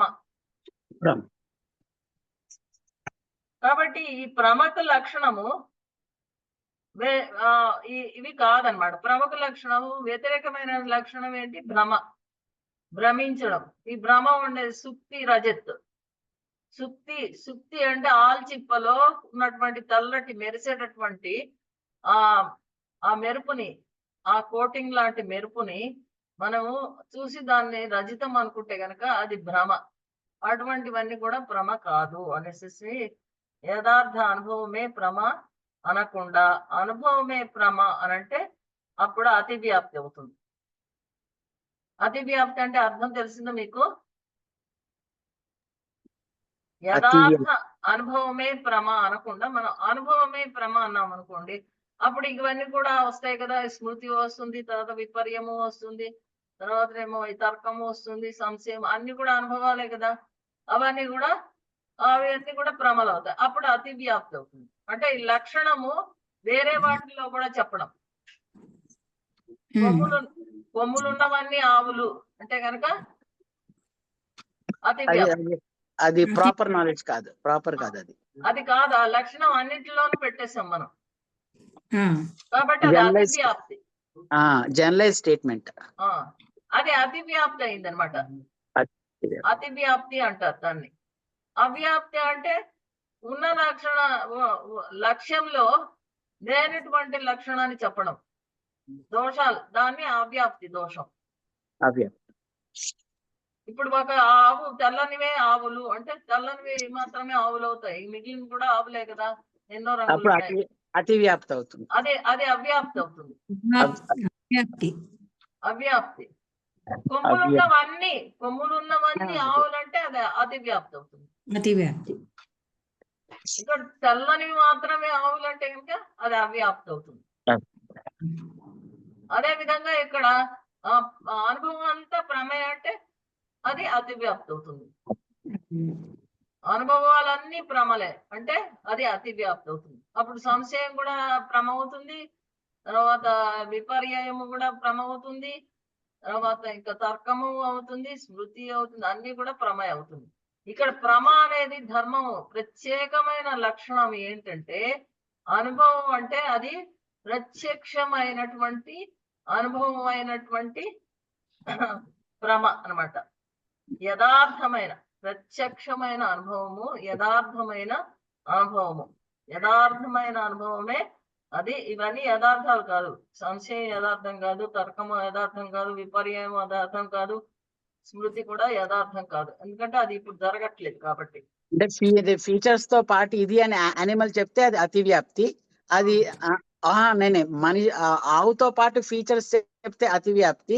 అవ్యాప్తి అంటే features తో పాటు animal చెప్తే అవ్యాప్తి అన్నది. అది ఎట్లా? ఫీచర్స్ తోటి కాదు. ఆల్ కౌస్ హ్యావ్ హార్న్స్ అని అదే ఆల్ కౌస్ హ్యావ్ హార్న్స్ అని రాశాను కదా, అదే అప్పుడు అతివ్యాప్తి. అతివ్యాప్తి.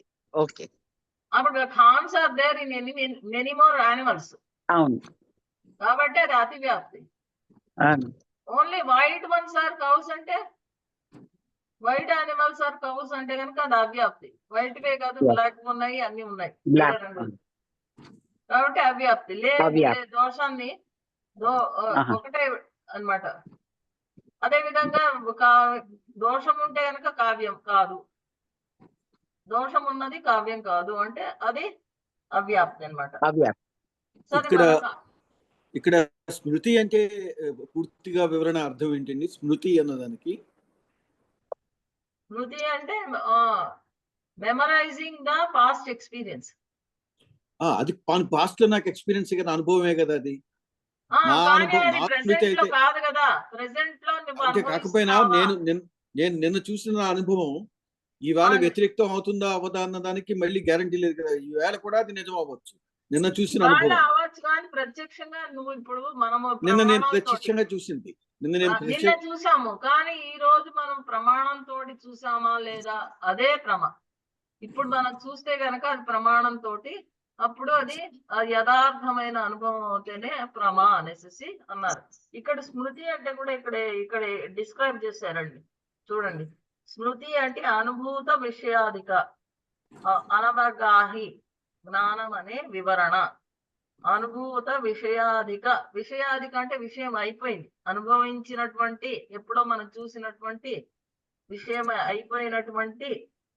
అనవగాహి అంటే ఇప్పుడు మనం అవగాహించట్లేదు, ఇప్పుడు మనము దాని జ్ఞానము ఇప్పుడు మనము అనుభవించట్లేదు. కాబట్టి అది ముందు తెలిసిన దానికంటే ఎక్కువ కాకుండా తెలుసుకోవడం. స్మృతిలో ఎప్పుడు ఎక్కువ తెలుసుకోలేం కదా, ఏది తెలుసుకున్నామో అదే తెలుసుకున్నాం. ఇక్కడ భ్రమలో ఎక్కువ కూడా తెలుసుకోవచ్చు. భ్రమలో ప్రమాణాలు ఉన్నాయి కదా, అందుకని మనము తెలుసుకోవచ్చు అనమాట. అది స్మృతి అనుభవంలో వస్తువు ప్రత్యక్షంగా ఉంటే స్మృతిలో అది పరోక్షం అవుతుంది. అనుభవము స్మృతి రెండు జ్ఞానాలే కానీ వేరు వేరే జ్ఞానాలు. ఇంద్రియాలతో ఆ పదార్థాలకున్న సన్నికర్ష సంయోగం సంబంధం వల్ల ఏర్పడే జ్ఞానం అనుభవం. దానిపై ఆధారపడి ఆ పదార్థాలు లేనప్పుడు కూడా కలిగేది స్మృతి. ఆ పదార్థాలు లేకపోయినా కానీ మనకు ఆ జ్ఞానం ఉంటే కనుక అది స్మృతి అవుతుంది. అదే ఇక్కడ చెప్పారనమాట. అంటే ఇప్పుడు స్మృతి వేరు అంటారు అయితే. ప్రమ స్మృతి వేరు. ప్రమ యథార్థ జ్ఞానం అవుతుంది, యథార్థ అనుభవ జ్ఞానం. స్మృతి అనేది ఒకసారి ఎప్పుడో అనుభవంలోనికి వచ్చినటువంటి జ్ఞానం. దాన్ని మనం మెమరైజ్ చేసుకుంటే గనక ఆ జ్ఞానం అది అయిపోయినటువంటి జ్ఞానం. ఇప్పుడు తెలుసుకునేది ప్రమ అని. ఇక్కడ లక్షణంలో యథార్థమైన అనుభవమే ప్రమ అని స్పష్టంగా చెప్పారు. ఈ మూడు అయథార్థాలు, సంశయం అనేది ముందే చెప్పుకున్నాం, అది దాంట్లో ఎన్నో లక్షణాలు ఉండవు కాబట్టి మనకి తెలియదు. ఇప్పుడు చీకట్లో ఒక వస్తువు చూసి అది తాడ పామ అని సందేహాన్ని పొందినప్పుడు కదలిక లేకపోతే దాన్నేమో తాడనుకుంటాం, కదిలితేనేమో వంకరగా ఉంటే దాన్ని పాము అనుకుంటారు. కాబట్టి రెండు జ్ఞానాలు ఏర్పడతాయి. కాబట్టి ఇది యథార్థ అనుభవంలోకి ఒకే రూపంలో జ్ఞానం ఏర్పడుతుంది. అంటే నిన్న చూసినప్పుడు తాడుని పాము అనుకున్నాం అనుభవం, ఇవాళ చూసి మళ్ళీ అది పాము కాదు తాడు అనుకున్నాం, అంతేగా. సంశయం అది. ఇక్కడ చీకట్లో అని రాశారు. చీకట్లో కదిలితే కనుక అది పాము అనుకుంటాము, కదలకపోతే కనుక తాడు అనుకుంటాం. కాబట్టి అది సంశయం. విపర్యము అంటే లేని దాని ఉన్నది అనుకోవడం. అంటే ఇప్పుడు తాడుని చూసి పాము అనుకుంటే కనుక ఆ భ్రాంతి, అది రజసత్వ సంశయం అనమాట. సంశయం తాడు పాము అనుకుంటే నిశ్చయించుకోవడం అది విపర్యం. తాడును చూసి పామే అని భయపడిపోతే అప్పుడు ఆ సంశయం అనేది ఒకటి. రెండవది ఏంటంటే ఆ తాడును చూసి నిజంగా అది పాము అనుకుంటే భయపడిపోతే కనుక అది విపర్యము అవుతుంది అనమాట. వేరే విధంగా అనుకోవడం ఒకదాన్ని. తర్కం అంటే ఊహ అని, దీంట్లో నిశ్చయం ఉండదు కాబట్టి ఇది కూడా భ్రమ కాదు. కాబట్టి యథార్థమైన అనుభవమే భ్రమ అని ఇప్పుడు అర్థమైంది కదండి. భ్రమ అంటే ఏంటో. ఇంకా మనం కరణం గురించి నేర్చుకుంటున్నాం అనమాట. కిం పునః కరణం. కరణం అంటే ఏంటి? కరణం అంటే ప్రమాకరణం, ప్రమాణం. భ్రమకి సాధించేది కరణం, సాధించేదాన్ని సాధకతమం కరణం అంటారు. ఏదైతే సాధిస్తుందో అదే కరణం. భ్రమను సాధించేది ప్రమాణము. అయితే ప్రమాణానికి కరణం ఏంటి? భ్రమకి కరణం ప్రమాణము. కరణం అంటే ఏంటి అనేసి ఫలాన్ని ఇవ్వాలనుకున్నాం కదా ఇందాక. కరణం అంటే సాధించేది ఫలం. సాధించిన ఫలం ఏంటి? భ్రమ. ఇప్పుడు మన కరణం అంటే ఏంటి అని తెలుసుకోవాలి. అసలు కరణం అంటే సాధకతమం కరణం అన్నారు. అంటే అది ఏంటి అసలు అనేసి దాని గురించి చెప్తున్నారు. దేనికంటే ఇప్పుడు కరణం అనేది కారణమే. దేని సాధిస్తుందో మనం ఇంతకుముందు కారణం అనేదాన్ని తెలుసుకున్నాం. పూర్వం సాంఖ్యాలో కారణం అంటే ఏంటి అని మనం తెలుసుకున్నాం. కారణం అంటే కార్యానికి ముందే ఉండేది. అది మనం ఇప్పుడు తెలుసుకోబోతున్నాం అన్నమాట. సాధకతమం కరణం. అతిశయితం సాధకం సాధకతమం. ప్రకృష్టం కారణం ఇత్యర్థః. సాధకతమం కరణం, సాధించేది కరణము. అతిశయితం మామూలు సాధకం కాదది. అతిశయితం ప్రకృష్టమైనది, దాన్ని మించి ఇంకొకటి లేదు. అటువంటి సాధకమే అది కరణం అన్నమాట. కరణం అనబడేది ఏంటి? అతిశయితం, దాన్ని మించినది ఇంకొకటి లేదు. అనన్యతా సిద్ధం అనమాట. దాన్ని ఆ అన్యత ఇంకొకటి ఉండదు అసలు. ఇదే అతి ఉత్కృష్టమైనది. అటువంటి సాధకాన్ని మనం కరణం అనాలి. అతిశయితం ఏదైతే రియల్ ఇన్స్ట్రుమెంట్ అది రిజల్ట్ పట్టుకొస్తుందో అది కారణం, అంతేనా మేడం? రియలే కాదు, దాన్ని మించి ఇంకోటి లేదు. ఉత్కృష్టమైనది, దాన్ని మించినది ఇంకోటి లేదనమాట. అది తప్పిస్తే ఇంకోటి ఆ పని చేయలేదు. మట్టి కుండను తయారు చేయాలంటే మట్టే చేస్తుంది, ఇనుప చేయదు. ఇనుప గుండు తీసుకొచ్చి మట్టి కుండను తయారు చేయమని చేయదు. కాబట్టి ఆ కరణం అనేది ఈ మట్టే ఉత్కృష్టమైన కరణం. సాధకతమం కరణం అన్నమాట. సాధకతమం అనేది ఎటువంటిది అంటే ఉత్కృష్టమైనది, శ్రేష్టమైనది, అతిశయమైనది. అంటే దాన్ని మించినది లేదు. అటువంటి దాన్ని, ఇది చాలా ఇంపార్టెంట్ క్వశ్చన్. కరణం అంటే ఏంటి? ఎన్ని కరణాలు ఉన్నాయి? కరణాలు ఎన్ని విధాలు? కారణాలు అన్నమాట. అవే కారణాలు. కరణము కారణం ఒకటే ఎందుకన్నారు అని క్వశ్చన్ ఉంటుంది. సాధకాల్లో శ్రేష్టమైన కరణము. అతిశయంగా ఒకదాన్ని సాధించేది శ్రేష్టమైన కారణమే కరణం. కారణము కరణము రెండు ఒకటే, పర్యాయ పదాలవి. ఈ కరణం అనే దానికి ఒకటే మీనింగ్, కారణం కూడా, సాధకం కూడా. ఇప్పుడు ఒక వస్తువు ఏర్పడడానికి ఎన్నో కారణాలు ఉంటాయి. వాటిలో ఏది ఆ వస్తువు ఏర్పడడానికి అతి ముఖ్యమైనదో దాన్నే కారణము అంటారు. అదే ఆ ఉత్కృష్టమైనది. దానికి తప్పిస్తే ఇంకొకటి ఆ వస్తువును తయారు చేయలేదు అనుకుంటే అదే కారణం. ఉదాహరణకి ప్రమాకరణం ప్రమాణం అన్న లక్షణాన్ని గమనిస్తే కనుక ప్రమాణమే ప్రమకు కారణం. ప్రమాణమే, ఇంకేది మనని భ్రమ తీసుకురాలేదు. భ్రమని కలిగించేది కేవలము ప్రమాణమే అని, అది ముఖ్యమైనది. మిగతావన్నీ ఉన్నా గానీ ఈ భ్రమ అనేది మనకు కలగదు. మిగతావంటే ఏంటి? ప్రమేయము, ప్రమితి, ప్రమాత. ప్రమేయము అంటే ఏంటి? తెలుసుకోదగినటువంటి వస్తువు, విషయం ప్రమాణాల చేతనే. అది కూడా అన్ని ప్రమాణమే ముఖ్యమైనది. ఆ ప్రమాణము వల్ల ప్రమ కలుగుతుంది. ఆ ప్రమాణం లేకపోతే కలగదన్నమాట. ఈ కరణం ఆ ప్రమాణం అనేది కరణం. అది లేకపోతే కనుక ఆ ప్రమ కలగదు. ఆ ప్రమ ఈవెన్ ఈ ప్రమేయము, ప్రమితి, ప్రమాత ఈ 3 ఉన్నా గానీ ఆ ప్రమ కలగదు. ఈ ప్రమేయం అనేది ఏంటి? ప్రమాణాల చేత తెలియదగినటువంటి knowledge, object of valid knowledge. ప్రమితి అంటే ప్రమాణాల చేత కలిగినటువంటి జ్ఞానం. ప్రమితి అంటే ప్రమాణాల చేత కలిగినటువంటి జ్ఞానము. ప్రమాత అంటే ఒక విషయాన్ని ఉన్నదన్నట్లుగా తెలుసుకునేవాడు. ప్రమాత అంటే ఒక మనిషి నాకు ఈ విషయం నాకు ఉన్నదన్నట్టుగా తెలియాలి అనే జిజ్ఞాస ఉన్నవాడు ప్రమాత అంటారు. ఎవరికైతే ఆ జిజ్ఞాస ఉన్నదో అతన్ని ప్రమాత అంటారు. ప్రమితి అంటే ఆ జ్ఞానం, ప్రమాణాల చేత కలిగినటువంటి వ్యాలిడ్ నాలెడ్జ్. సో ఫస్ట్ ఏమో ప్రమేయం ఉంటుంది.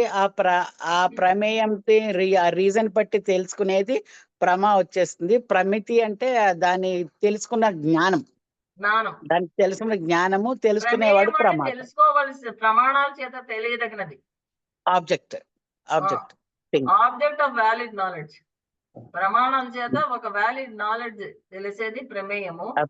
ప్రమితి అంటేనేమో వ్యాలిడ్ ప్రమాణాల చేత కలిగినటువంటి జ్ఞానం, నాలెడ్జ్. తర్వాత ప్రమాత అంటే ఎవరైతే తెలుసుకుందాం అనేటటువంటి ఆశ, జిజ్ఞాస. Person who is much interested in getting the knowledge, valid knowledge తెలుసుకుందాం అని. సబ్జెక్ట్ ఆఫ్, ఇక్కడ ఆబ్జెక్ట్ ఆఫ్ వ్యాలిడ్ నాలెడ్జ్ అనేది ప్రమాణాల చేత తెలియదగినది. సబ్జెక్ట్ అంటే మనిషి. ఎవరికైతే ఈ wanted to know about this real knowledge, అనేవాడు సబ్జెక్ట్ అన్నమాట. మామూలుగా మనం ఒక సంఘటన జరిగితే నిజంగా అక్కడ ఉన్నది ఉన్నట్లు ఏం జరిగిందో చెప్పు అంటూ ఉంటాం కదా అమ్మా, అదేనా? అంతే కదా? అదే మీకు ఆ ఇంట్రెస్ట్ ఉంది కాబట్టి మీరు ప్రమాత. మీరు ప్రమాత. ఆ ప్రమితి అంటే ప్రమాణాల వల్ల, అక్కడికి వెళ్ళిన అతనికి అక్కడ ఉన్న ప్రమాణాల వల్ల కలిగినటువంటి నాలెడ్జ్, ప్రమితి. అలాగే ప్రమేయం అంటే తెలుసుకోదగినది. నువ్వు వెళ్ళి అక్కడికి వెళ్ళి ఈ విషయం తెలుసురా అని ఎవరన్నా పంపించాం, ఆ విషయం తెలుసుకోదగినది ప్రమేయం. ఆ వెళ్ళిన అతను అక్కడ ఉన్న ప్రమాణాలను బట్టి కొంత తెలుసుకున్నాడు, నాలెడ్జ్, వ్యాలిడ్ నాలెడ్జ్ తెలుసుకున్నాడు. అది ప్రమితి. ప్రమాత అంటే మీరు లేక మనము, ఎవరైతే ఆ జ్ఞానం తెలుసుకుందాము అనుకున్నామో వాళ్ళని ప్రమాత అంటారు. వాళ్ళని, ఆ మనిషిని. ఈ మూడిట్లకి సంబంధం ఏంటి? ప్రమాణమే. ప్రమాణం వల్ల ఇవన్నీ తెలుస్తాయి. కానీ ప్రమ మాత్రం తెలియదు. ఈ 3 ఉంటే, ప్రమాణం ఉంటేనే తెలుస్తుంది అనమాట. ప్రమ మాత్రం అంటే నిజమైన నాలెడ్జ్. ఈ 3 ఒకవేళ ప్రమేయం ఉన్నదనుకోండి, ఆ ప్రమేయం అంటే తెలుసుకోదగవలసినది. ప్రమితి అంటేనేమో తెలుసుకున్న ఆ నాలెడ్జ్. తర్వాత మూడవది ప్రమాత అంటే తెలుసుకునేవాడు. వీళ్ళు ముగ్గురు ఉన్నా గానీ ప్రమ తెలియదు, ప్రమాణం లేకపోతే. ఆ ప్రమాణం అనేది ఉంటేనే అక్కడ తెలుస్తుంది. తర్వాత నాలెడ్జ్, వ్యాలిడ్ నాలెడ్జ్ తెలుస్తుంది. తర్వాత ఆ మనిషికి కూడా తెలుస్తుంది అన్నమాట. తెలుసుకోవాలి అనే ఇంట్రెస్ట్ ఉన్నటువంటి, ఆసక్తి ఉన్నటువంటి, జిజ్ఞాస ఉన్నటువంటి ఆ మనిషికి కూడా, అతనికి ఆ సంగతి, ఆ విషయము, జ్ఞానం తెలుస్తుంది. అవన్నీ కూడా ఎలా తెలుస్తాయి? ప్రమాణం ఉంటేనే.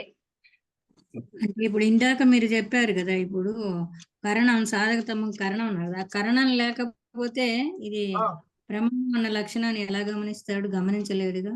కాబట్టి మనం కరణం గురించి ఇప్పుడు ఇంపార్టెంట్ అన్నమాట. మనకు కావాల్సింది కారణాలెన్ని. కరణం అంటేనే కారణం. ఎన్ని రకాలైన కారణాలు ఉన్నాయి, వాటికి ఏంటి అని ఆ విషయం మనం తెలుసుకుంటున్నాం అన్నమాట. ఇప్పుడు మేడం అయితే కరణంకేమో the real instrument, the real way ఆ. టు ఫైండ్ అవుట్ అది. తర్వాత ఆ. ప్రమాణంకి కరణంకి ఎలా డిఫరెన్స్ వస్తుంది మేడం మనకి? కరణం అంటే ద ఇన్స్ట్రుమెంట్, ప్రమాణం is the knowledge, valid knowledge. valid knowledge by which you will know about the truth. About ప్రమ. ఓకే, అర్థమైంది. ఈ మూడింటి సంబంధాన్ని కలిగించేది ప్రమాణము. ఎందుకంటే ప్రమేయ సిద్ధి. ప్రమేయ సిద్ధి అంటే ఏంటి? ప్రమేయం అంటే ఏంటి? తెలుసుకోదగినటువంటి విషయం, ఆబ్జెక్ట్ టు బి నోన్. ఆ సిద్ధి అంటే అర్థం. తెలుసుకోవడం అన్నమాట, జ్ఞానం. ప్రమాణాది, ప్రమాణాల చేతనే ప్రమేయాలు సిద్ధిస్తాయి. ఇవి ఒక్కొక్క లైన్ గుర్తు పెట్టుకోండి, మొత్తం ఇదంతా అవసరం లేదు. కాన్సెప్ట్ అర్థమైంది మేడం. ఇది అంత డిస్క్రిప్షన్. ఒక వ్యక్తికి ఏమైనా విషయం తెలియాలంటే ఇంద్రియాలతోటే ఆ వస్తువుకు సంబంధం ఉండాలి. అందుకని ఈ సంబంధాన్ని ప్రత్యక్షము అనబడుతుంది. ఇంద్రియమే అన్నిట్లకంటే ముఖ్యమైన కారణం మనకి యాక్చువల్ గా. కానీ వేరే కారణాలు కూడా ఉన్నాయి. అవి ఈ ప్రమాణాలకు కూడా ప్రత్యక్షంలోనే మనకి తెలుస్తుంది అన్నమాట. ప్రత్యక్ష ప్రమలో కారణం ఇంద్రియం ఇది.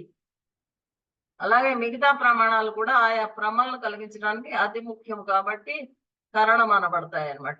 మిగిలిన కూడా ఆయా ప్రమ అంటేనేమో ప్రత్యక్షమైన జ్ఞానం.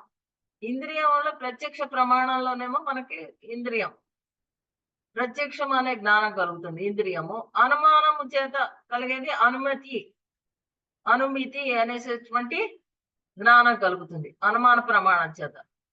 ఉపమాన ప్రమాణం చేత ఉపమితి అనే జ్ఞానము కలుగుతుంది. శబ్దము చేత శాబ్దము అనే జ్ఞానం కలుగుతుంది. ఈ విధంగా మనకి 4 ప్రమాణాలు ఉన్నాయి తర్కంలో. తర్క భాషలో మనకు 4 ప్రమాణాలు ఉన్నాయి. ప్రత్యక్ష ప్రమాణము, అనుమాన ప్రమాణము, తర్వాత ఉపమాన ప్రమాణము, శాబ్దిక ప్రమాణము. ఈ 4 చేత ప్రత్యక్ష జ్ఞానం కలుగుతుంది, అనుమాన జ్ఞానం అనుమితి అనే జ్ఞానము, ఉపమితి అనే జ్ఞానము, శాబ్దము అనే జ్ఞానము కలుగుతాయి. ఇవి ఈ 4 జ్ఞానాలు కలుగుతాయి. తర్వాత నాను సాధకం కారణమితి పర్యాయ తదేవ నా జ్ఞాయతే కిం తత్ కారణమితి. సాధకం అన్నా సరే, కారణం అన్నా ఒకటే కదా, కరణం అన్నా ఒకటే కదా, పర్యాయ పదాలే. సాధకము కారణం అనేవి పర్యాయ పదాలే, 2 ఈక్వలెంట్సే. కారణం అనేది తెలియదు కాబట్టి ముందు కారణం అంటే ఏంటో వివరించాలి. సాధకం అంటే కనుక ఒక ఇన్స్ట్రుమెంట్ లేకపోతే means by which the work is done. కారణం అంటే ఏంటి అనేసి అడుగుతున్నారు. ఉచ్యతే యస్య కార్యాత్ పూర్వభావో నియతో అనన్యథా సిద్ధస్య తత్ కారణం. ఇది ఏం చెప్తున్నారంటే కార్యం కంటే ముందు ఉంటుంది కారణం. కార్యం కంటే ముందు ఉంటుంది. మట్టి కుండ తయారవడానికంటే ముందు మట్టి ఉంటుంది. అది ఎప్పుడు నియతంగా ఉంటుంది, ఎల్లప్పుడూ ఉంటుంది.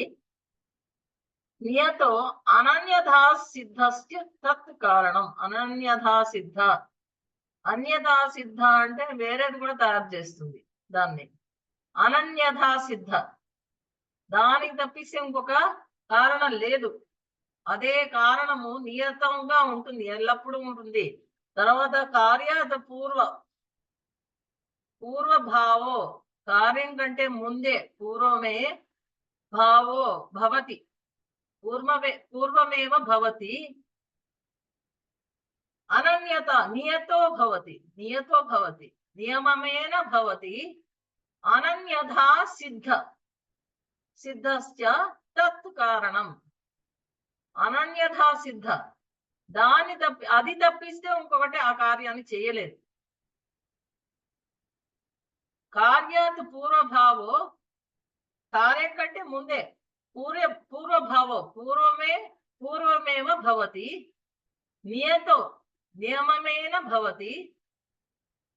అనన్యథా సిద్ధస్య తత్ కారణం, అదే కారణం. అనన్యత ఏదవుతే, దేని వలన అవుతే ఆ కార్యం సిద్ధిస్తుందో అది తప్పిస్తే ఇంకొకటి ఆ కార్యాన్ని సిద్ధింప చేయలేదు. అంతేకాకుండా ఇది కార్యానికి పూర్వమే నియమంగా నియతం నియమంగా అంటే నియమంగా అంటే ఎప్పుడు సర్వత్రా ఎప్పుడు okay always always whenever that karyam is to be done, that work is to be done, this has always to be present. there before the work is started. This Okay. has to be there. It has to be. This is the ananyatha siddhasya. ఈ సంస్కృతంలో కూడా అక్కడ ఉంటుంది కదా మీకు Others. ఇది- సంస్కృతం ఇది- ఇచ్చాడు మేడం గారు.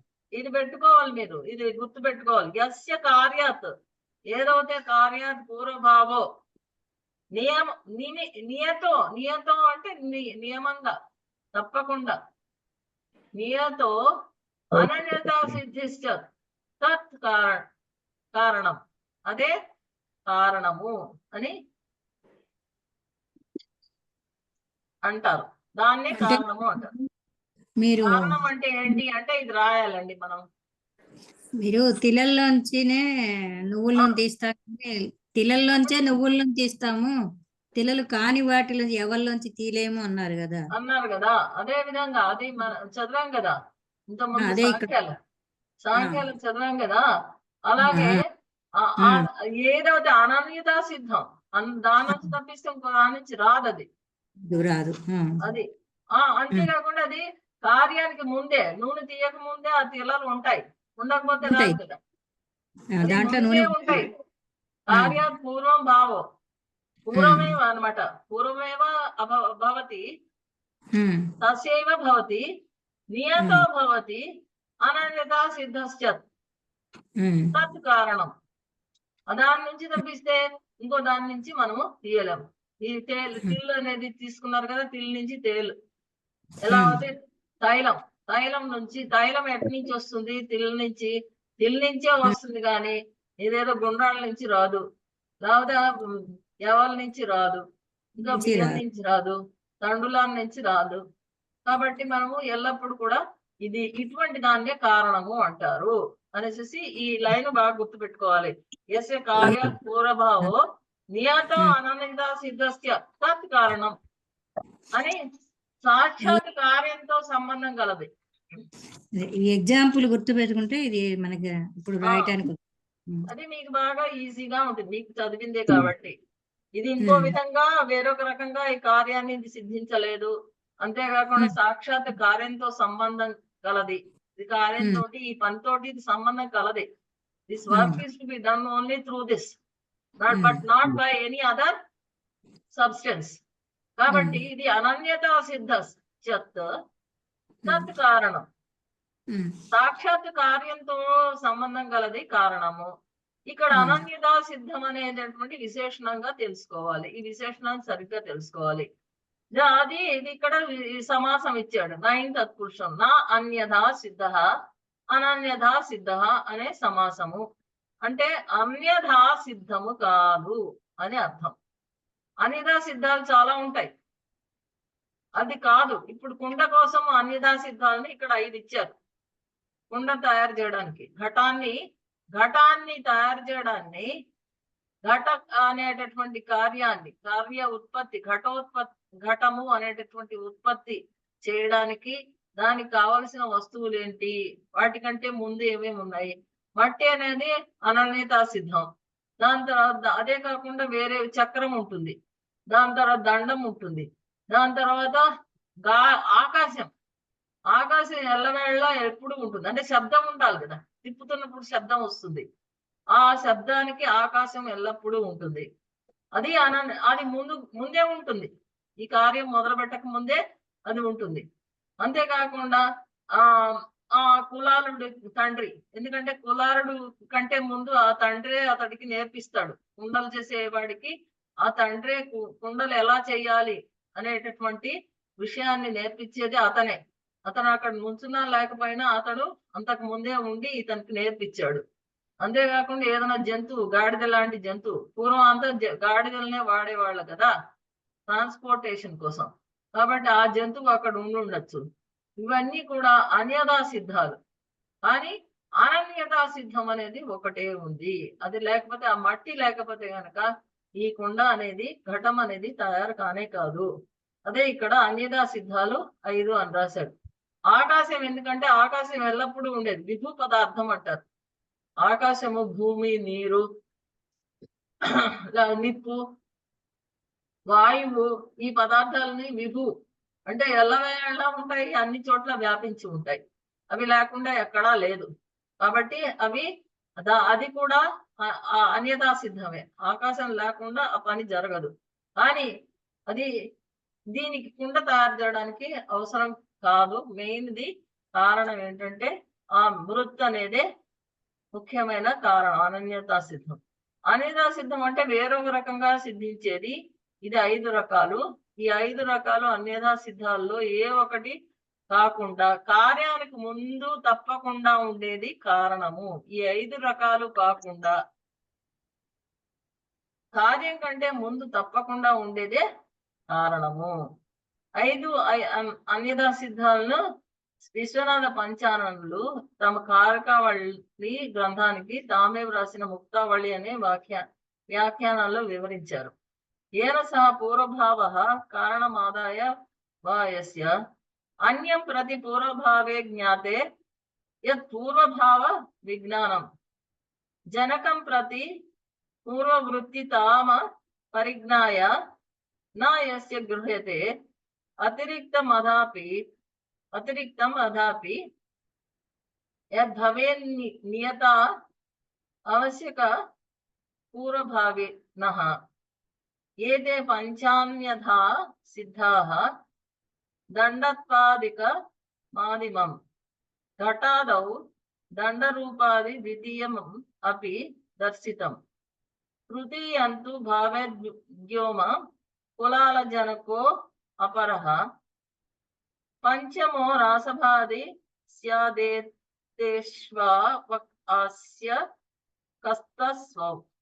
కస్పసౌ.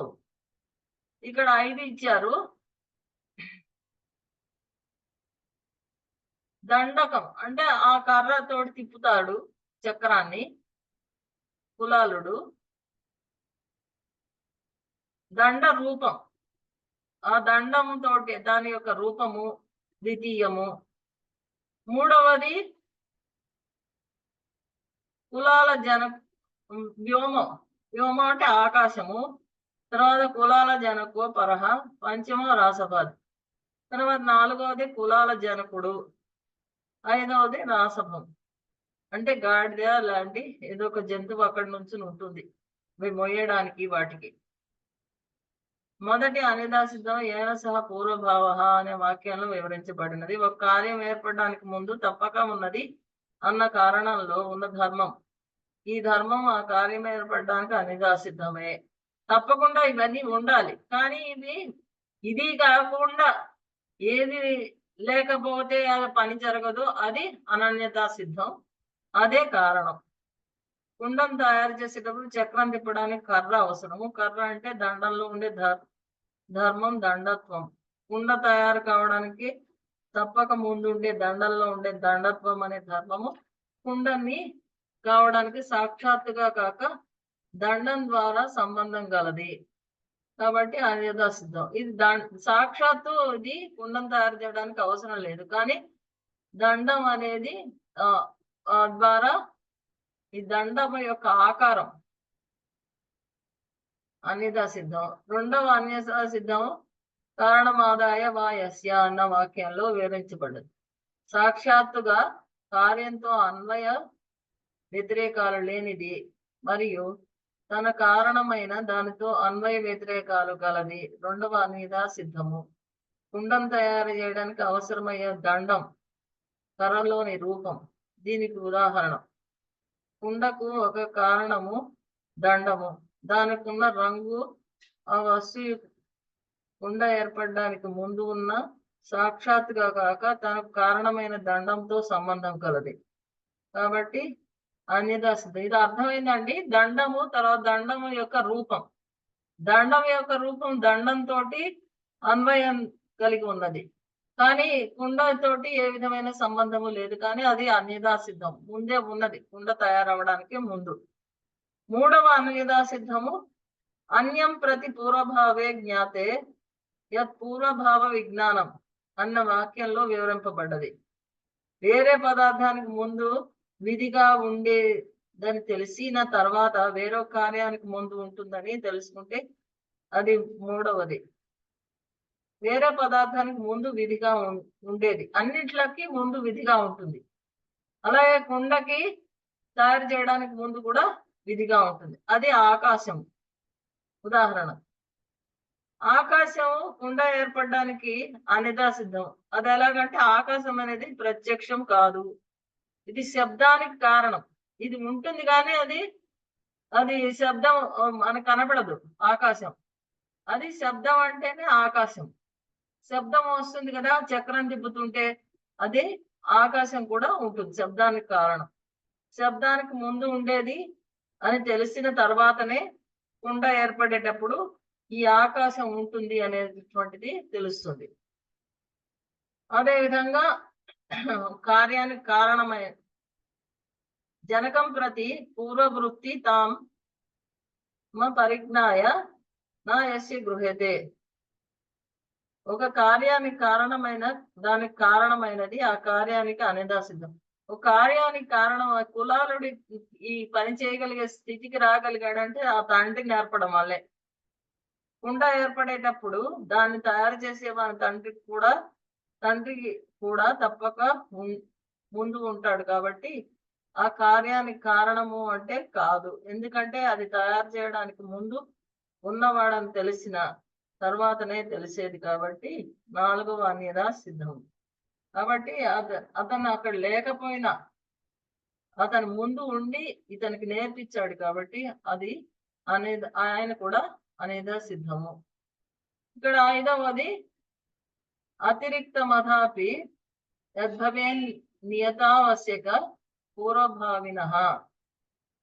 ఇంకా కార్యం ఏర్పడడానికి ముందు తప్పక ఉండాల్సిన వానికంటే వేరేవన్నీ కూడా అనేత సిద్ధాలే. ఉదాహరణకి వంట చేయడానికి ముందు కరెంటు పోవడం లాంటిది, లేదా కుండ తయారు చేయడానికి ముందు అనుకోకుండా వచ్చిన గాడిద లాంటి ఏదో జంతువు, ఇలాంటివన్నీ అనేదా సిద్ధాలు అన్నారు. అన్ని అనేదా సిద్ధాల్లో చివరిదే ముఖ్యము. అందుకే ఏతేషు ఆవశ్యకస్తు అసౌ పంచమహాని కారికలో చెప్పారు. ఈ 5 కాకుండా కార్యం ఏదైనా తయారవుతున్నప్పుడు విధిగా ఏది ముందు ఉంటే అదే కారణము. అంటే మీరు చెప్పిన ప్రకారం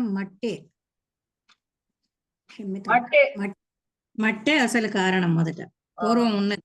సో మట్టి కారణము ప్లస్ అన్యతా సిద్ధాల్లో ఆకాశం వాళ్ళ ఫాదర్ అలా మొదటి చెప్పండి. మొదటి దండము, తర్వాత దండం యొక్క రూపము, మూడవది ఆకాశము, నాలుగవది తండ్రి జనకుడు, ఐదవది లేదు ఫస్ట్ దండం చెప్పారు, తర్వాత ఏం చెప్పారు మేడం? రూపము. దండం యొక్క రూపం. దండము యొక్క దాని రూపం. ఓకే, దాని షేప్, దాని షేప్ కలర్, దాని రూపం అంతే. దండము దాని రూపం, దాని రూపం. ఆ షేపులను ఆ రకమైన కుండ వస్తుంది మళ్ళీ. ఆ దండము కానీ అది దానికి కుండతోటి డైరెక్ట్ గా ఏమి ఉండదు, కానీ అది దండానికే సంబంధించినది. కానీ అది అనేదా సిద్ధం ముందే ఉంటుంది కాబట్టి. మూడవది ఆకాశం అన్ని చోట్ల ఎప్పుడు ఉంటుంది, ఇంకో చోట కూడా ఉంటుంది, కానీ అది ఎప్పుడు గ్రహింపబడదు. ఎప్పుడు గ్రహిస్తుందంటే అది శబ్దం వచ్చినప్పుడు, చక్రం తిరుగుతున్నప్పుడు శబ్దం వస్తే, శబ్దం అంటేనే ఆకాశం, శాబ్దకము కదా, ఆకాశమే శబ్దం. కాబట్టి శబ్ద గుణికం ఆకాశం అంటారు. అది ఫోర్త్ ఏమో ఫాదర్ అన్నారు కదా, నేర్పిస్తారు, నేర్పించేవాడు. లేకపోతే అక్కడ ముందే ఉంటాడు, లేకపోయినా కానీ అతను నేర్పించాడు కాబట్టి అతడు ముందే ఉన్నాడు. దాని తర్వాత ఐదవది గాడిద లాంటి ఏదో ఒక జంతువు అక్కడికి. అది ఇది కాకుండా వేరేది కారణము ఏదైతే అది లేకుండా పని జరగదో దాన్నే కారణము అంటారు. ఇది కాకుండా, ఈ 5 కాకుండా కార్యం ఏదైనా తయారు అవుతున్నప్పుడు విధిగా ఏది ముందు ఉంటే అదే కారణము. అది లేకపోతే విధిగా ఉండాలి, ఇక్కడ తండ్రి ఉండే ఉంటాడు, లేకపోయినా లేదు. అవును. ఇక్కడ జంతువు ఉంటే ఉంటుంది, లేకపోతే లేదు. కానీ ఆకాశం విధిగా ఉంటుంది, ఈ కర్ర ఇవి మాత్రం ఉంటాయి.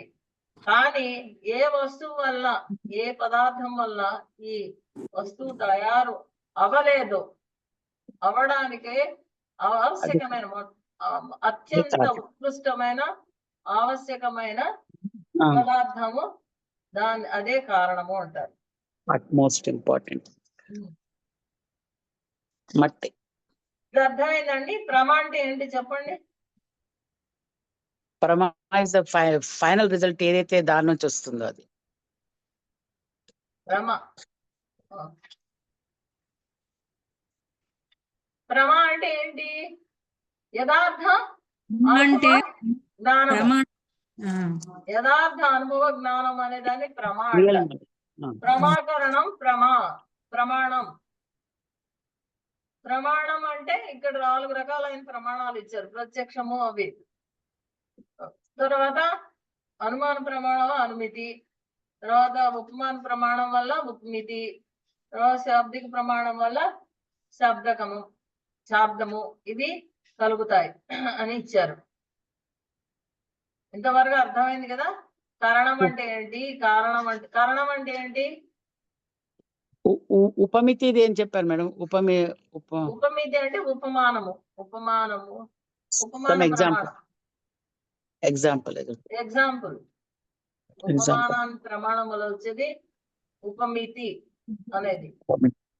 కరణం అంటే ఫలం, సాధకతమం కరణం. సాధకతమం కరణం, అది బాగా గుర్తు పెట్టుకోండి. ఆ తర్వాత అనన్యతా సిద్ధి, అది కార్యాది పూర్వం తర్వాత అనన్యతా సిద్ధి. నియమ అది నియతో అనన్యతా సిద్ధస్య తత్ కారణం. యస్య కార్యాద్ పూర్వభావో నియతో అనన్యతా సిద్ధస్య తత్ కారణం. కారణం అనేది దానికి అది. యథా ఇప్పుడు మనం తంతు వేమ, ఈ ఐదవదండి, ఒక్క నిమిషం. ఈ ఐదవ అన్యతా సిద్ధం గురించి చెప్తూ, అతిరిక్త మతాపి యద్భవే నియతావశ్యక పూర్వభావినః, అంటే కార్యం ఏర్పడడానికి ముందు తప్పక ఉండాల్సిన వానికంటే వేరేవన్నీ అన్యతా సిద్ధమే. అంతే. అంటే ఇప్పుడు చెప్పిన 4 కూడా కారణాలు, ఈ పని జరగడానికి కారణాలు. ఇవి వీటిలో దండం ఇవి ఉండాలి. అదే అవన్నీ కారణాలు, కారణాలే కానీ ప్రఖ్యాతమైన కారణాలు కాదు, అత్యవసరమైన కారణాలు కాదు. కానీ ఐదోది కారణాలు కానివన్నీ చెప్తున్నాడు. కరెంటు పోవడం అనేది కారణం కాదు అసలు. ఇవన్నీ వ్యతిరేకమైనవి. 4ంటికి ఐదోది వ్యతిరేకం అంటారా? అయితే అలాగే గాడిద రావడం కూడా అవాంతరమే కానీ కారణం కాదు. అదే అవాంతరం, అంతే. కారణం కాదు, అది వస్తే రావచ్చు, ముందు ఉండొచ్చు. కానీ ఇవన్నీ అన్యదా సిద్ధంలో వీటితో సమానంగా చెప్పారు. అందుకని నిజానికి అది ఆ గాడిద అనేది ఇంత ముందు వాటి కుండలు మోయడానికి ఏమైనా వాడేవాళ్ళేమో ఇంత ముందు, అందుకనేసి అలా పెట్టుకున్నారేమో. అది అక్కడ ఉంటుంది కాబట్టి అక్కడ అది ఉంటుంది, లేకపోతే రావచ్చు, లేకపోతే ఇంకో జంతువు రావచ్చు, ఏ పిల్లో రావచ్చు. అవి ముందు ఉన్నాయన్నీ మనం అవన్నీ అది అనన్యత సిద్ధాలు అవే కారణము అనుకోవడానికి వీల్లేదు అనేసి చెప్తున్నారండి. ఆ ముందు ఉండేవన్నీ అది. కానీ ఇవి మాత్రం కారణాలు, వీటిలో కారణాలు ఉన్నాయి. చక్రం ఉంటుంది, దండం ఉంటుంది, అవి మాత్రం తప్పకుండా కారణాలే. ఆకాశం అంటే ఎల్లప్పుడూ ఉండేది, అది శబ్దం వస్తుంది కాబట్టి. జనకుడు అంటే ఉంటే ఉంటాడు, లేకపోతే కానీ అతను ఇచ్చిన జ్ఞానమే ఇతనికి ఉంటుంది. అతను ఇచ్చిన జ్ఞానమే, ఆ రకంగా అతను కూడా పరోక్షంగా కారణమే. పరోక్షంగా కారణము. ఈ ఐదోది మాత్రం కారణాలు కాదు, కారణం కాదు. అది ఇదిగో ఇక అతిరిక్త మదాపి, అతిరిక్తం అథ అపి యద్భవే నియతావశ్యక పూర్వభావినః. ఒకవేళ అక్కడ ఉంటే గనక, నియమం ప్రకారంగా అక్కడ ఉంటే ఉంటుంది. అతిరిక్తం అది ఉండాల్సిన ఇది లేదనమాట. కార్యం ఏర్పడడానికి ముందు తప్పక ఉండాల్సిన వానికంటే వేరేవన్నీ అన్యదా సిద్ధాలే. కార్యం ఏర్పడడానికి ముందు తప్పకుండా ఉండాల్సినవి ఏవి ఇవి కదా, ఈ దండం ఇవన్నీ, అవి కానీ ఉండాల్సిన కారణాలే. కానీ అది అతిశయమైన కారణం కాదు. అది లేకపోతే అవ్వదు అనేది కాదు, ఇంకొక పద్ధతి కూడా ఏమైనా ఉంటే ఉండొచ్చు. కానీ అన్నిటికంటే అతిశయమైన ఉత్కృష్టమైన కారణమే అది కారణం అన్నమాట. అది ఇక్కడేమో తంతువులు, అక్కడేమో ఘటము. ఘటంలో చేసేటప్పుడు మృత్తు. యదా తంతువేమాదికం పటస్య యద్యపి పటోత్పత్తౌ దైవాత్ అగతస్య రాసభ్యాదేః పూర్వభావో విద్యతే తదాపి నాసౌ నియతః తంతురూపస్య తు నియతః పూర్వభావః అస్త్యేవ కింటు స అన్యథా సిద్ధః పటరూప జననోపక్షీణత్వాత్ పటం ప్రత్యపి కారణత్వే కల్పనా గౌరవ ప్రసంగాత్. ఇప్పుడు పటము వస్త్రము, వస్త్రాన్ని తీసుకుంటే గనక పటము అంటే ఆ వస్త్రము ఏర్పడేటప్పుడు తంతు అంటే దారము, వేమ అంటే మగ్గము, తురి అంటే దాని మీద జరిపేది ఒక చిన్న చెక్క లాంటి దాంతో జరుపుతారు. అది తురి, వేమ ఇవన్నీ అవసరాలే, కారణాలు. వస్త్రం నేయబడేటప్పుడు అనుకోకుండా వచ్చిన గాడిద ఇలాంటి జంతువు, అలాంటి జంతువు ఏదైనా సరే ఆ వస్త్రం నేయబడటానికి అనే కార్యానికి వేమ అంటే అయితే మెషినా మేడం? వేమ అంటే మెషిన్, మెషిన్, మగ్గం మీద వరుసగా పేరుస్తారు కదా దారాలు. నీళ్ళలో లైన్ గా పెడతారు, లైన్ గా అరేంజ్ చేస్తారు. అరేంజ్ చేసి దాని తర్వాత దాన్ని ఇలా లాగుతూ ఉంటే మగ్గాన్ని, అప్పుడు అది జరుగుతూ ఉంటే అడ్డంగాను నిలువుగాను దారాలు పడి వస్త్రం తయారవుతుంది. దారాల రూపము, దారాల అరేంజ్మెంట్, తంతువుల యొక్క నిర్మాణము, తంతువులు తర్వాతనేమో ఈ వస్త్రం ఏర్పడడానికి ముందు ఇవన్నీ కావాల్సి వస్తాయి. మగ్గం అంటే వేమ ఇది. లేకపోతే ఇక్కడ చెప్పారు అలాగే గాడిద లాంటి ఏదైనా జంతువు వస్తే వస్త్రం నేయడానికి ముందు వస్త్రం నేయబట్ట అనే కార్యానికి ముందు కనుక ఇవన్నీ ఉండడం నియతం, తప్పనిసరి కాదు. ఈ గాడిద అనే జంతువు అనేది నియతం కాదు. ఇదే విధంగా తంతు రూపము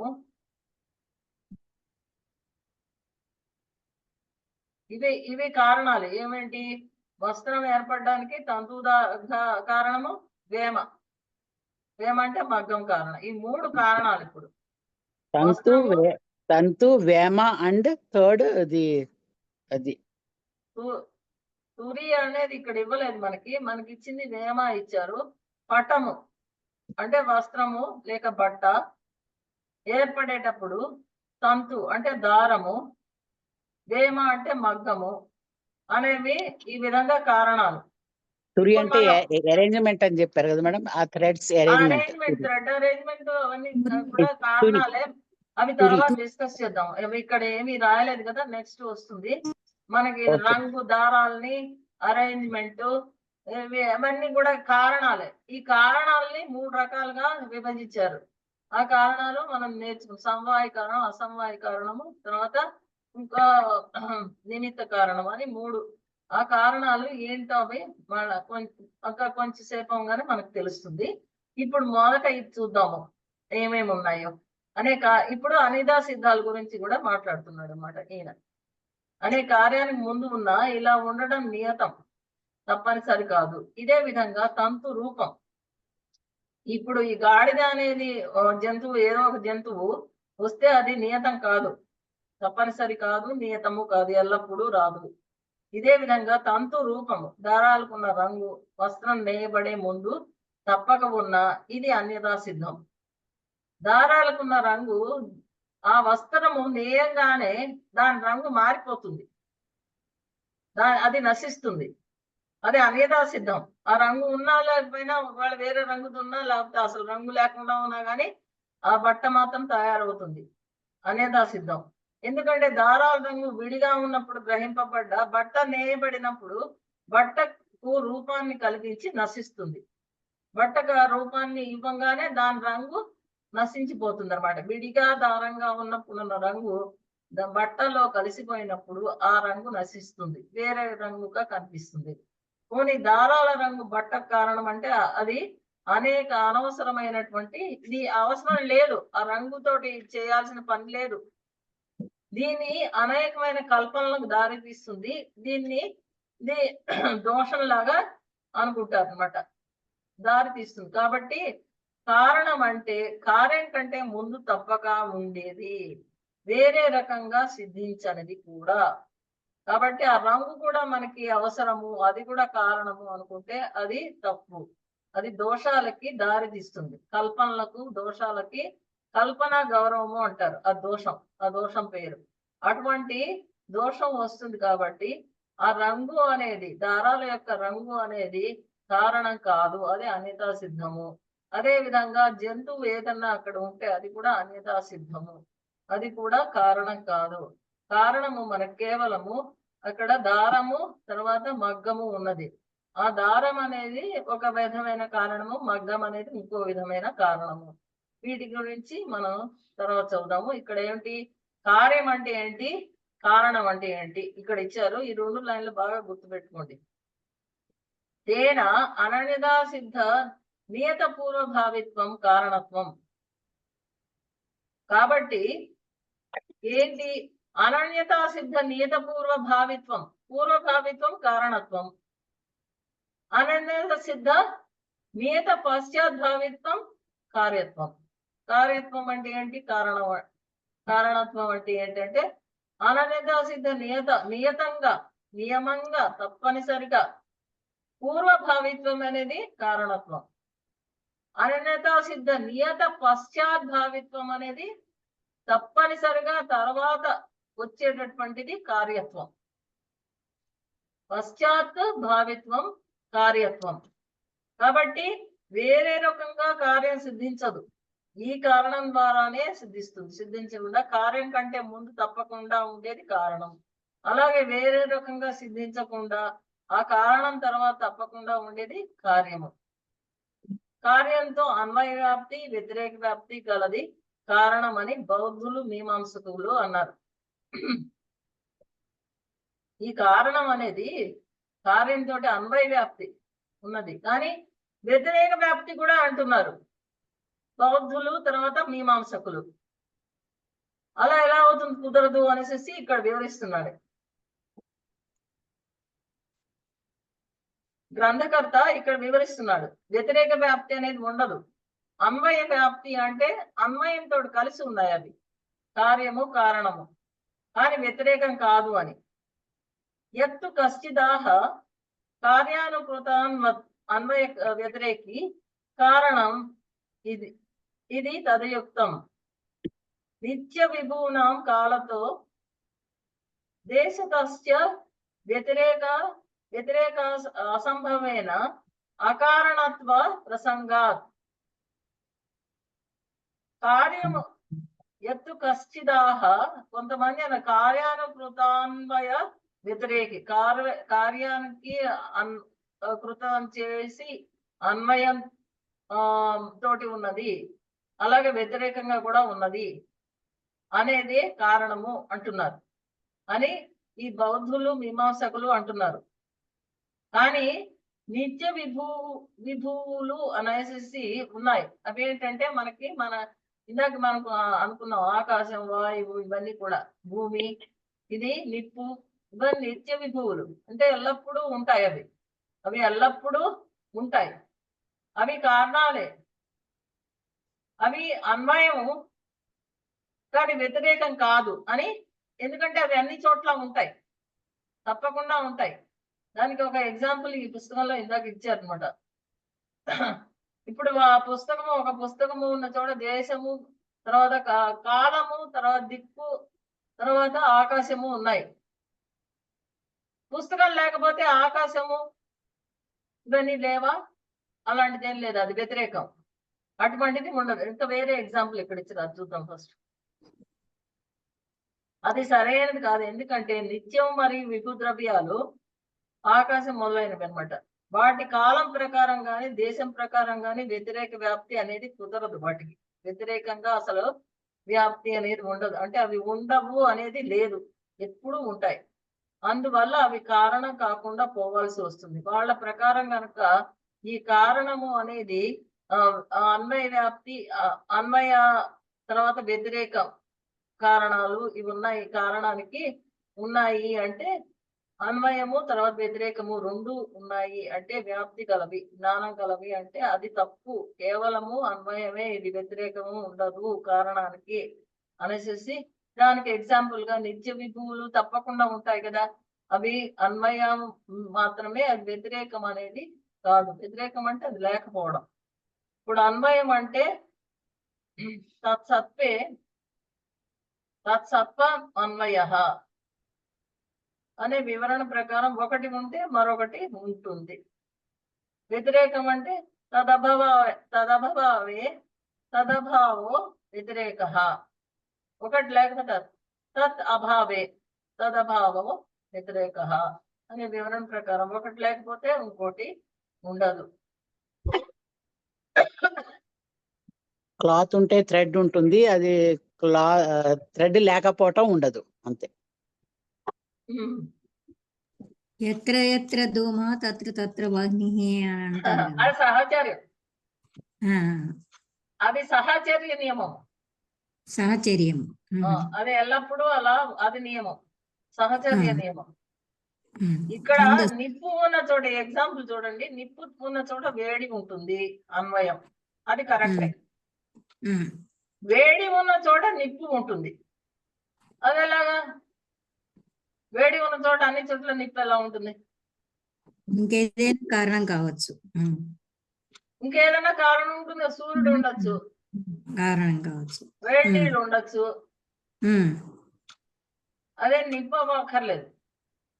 కాబట్టి అది వ్యతిరేకం.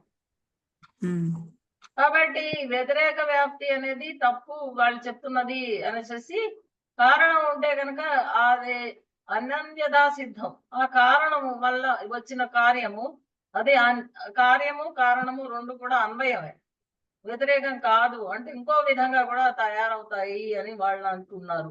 అలా కాదు, కార్యము ఒక్క కారణం ద్వారానే వస్తుంది అనేసి కేశవ మిశ్రుడు గారు తర్కశాస్త్రం ద్వారా చెప్తున్నారు. ఇక్కడ మళ్ళా నిత్య విభు ద్రవ్యాలు, నిత్యం అంటే ఎప్పుడు ఉండేవి, విభు అంటే అంతటా వ్యాపించేవి.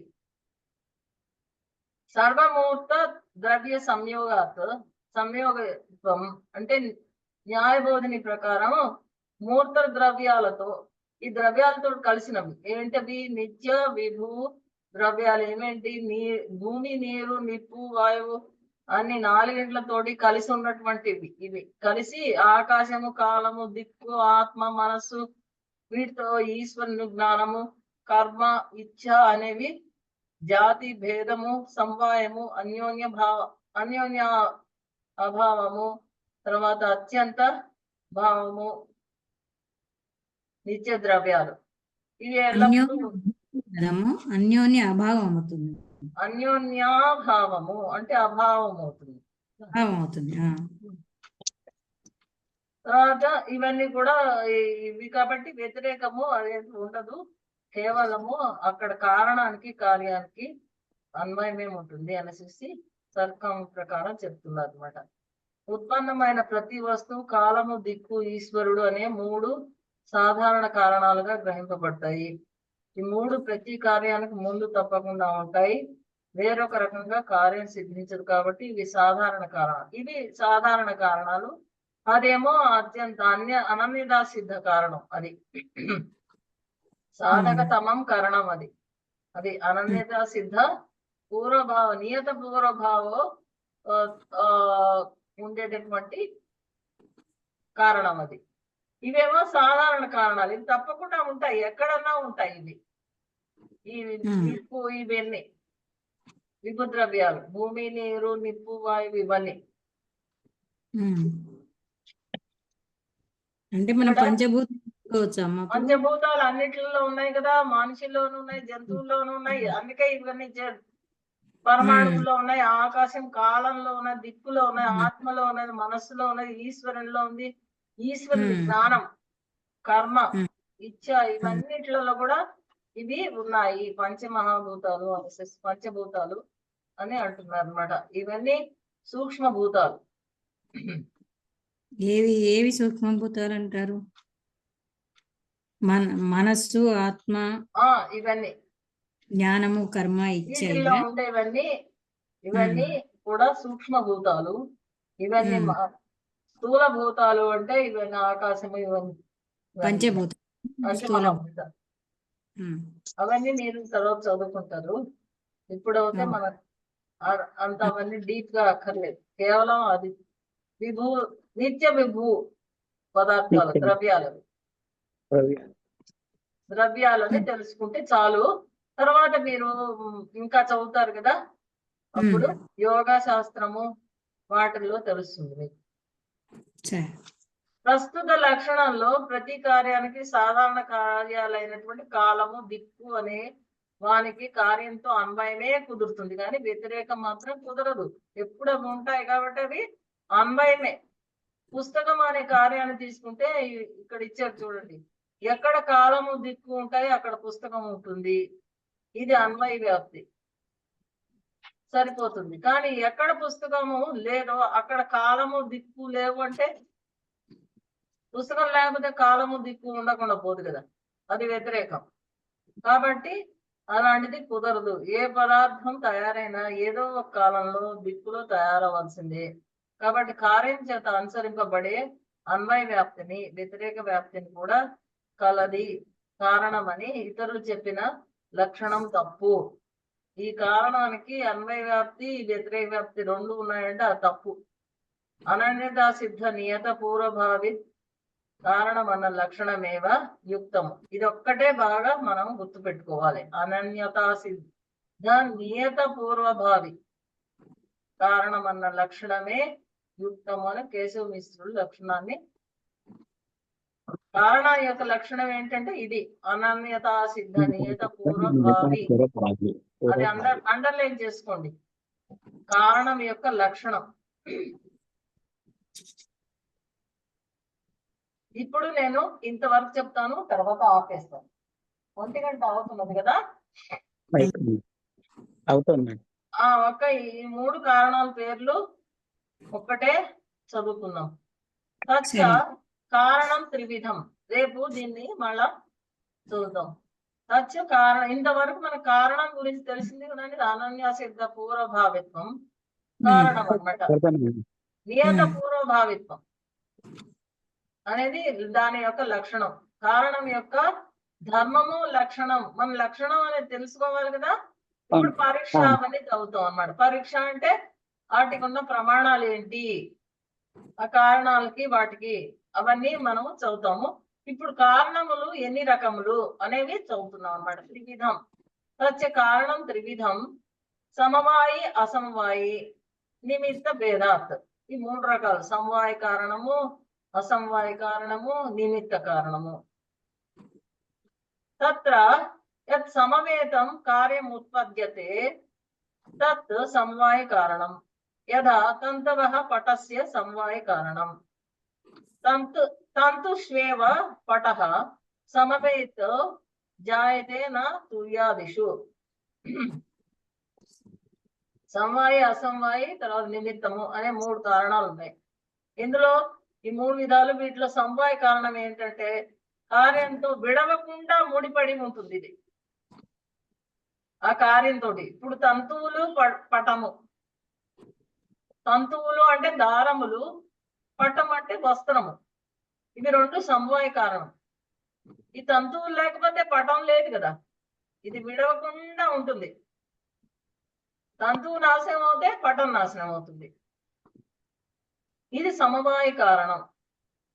దీన్ని ఏమంటారు? సమవాయ కారణము. సంబంధం, సమవాయ సంబంధం, సమవేత సంబంధం. సంబంధాన్నేమో సమవేత అంటారు, కారణాన్నేమో సమవాయ కారణం.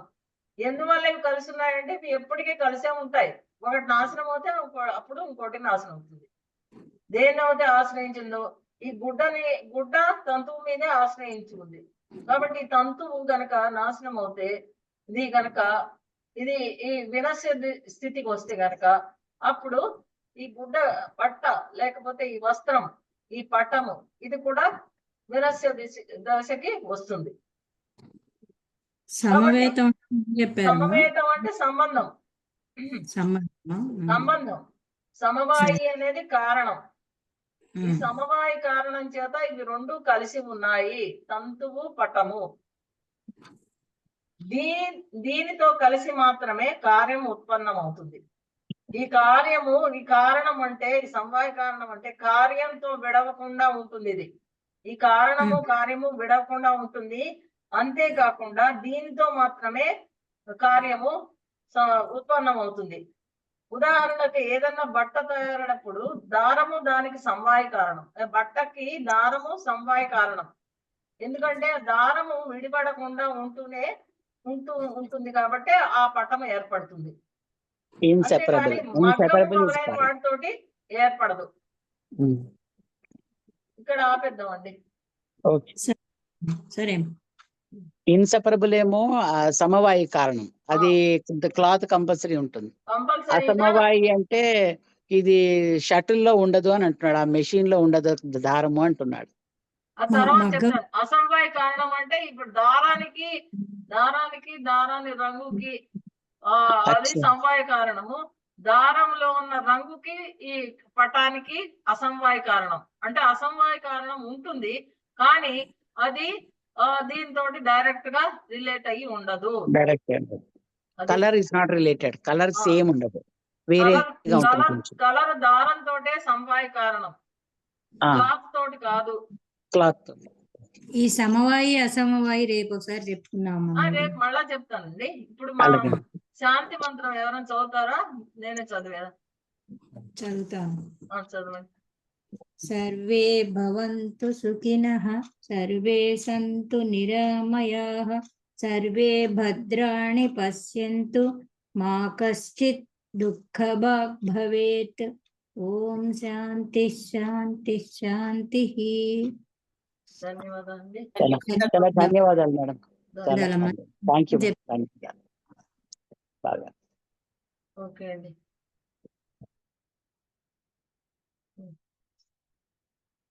ఏంటండి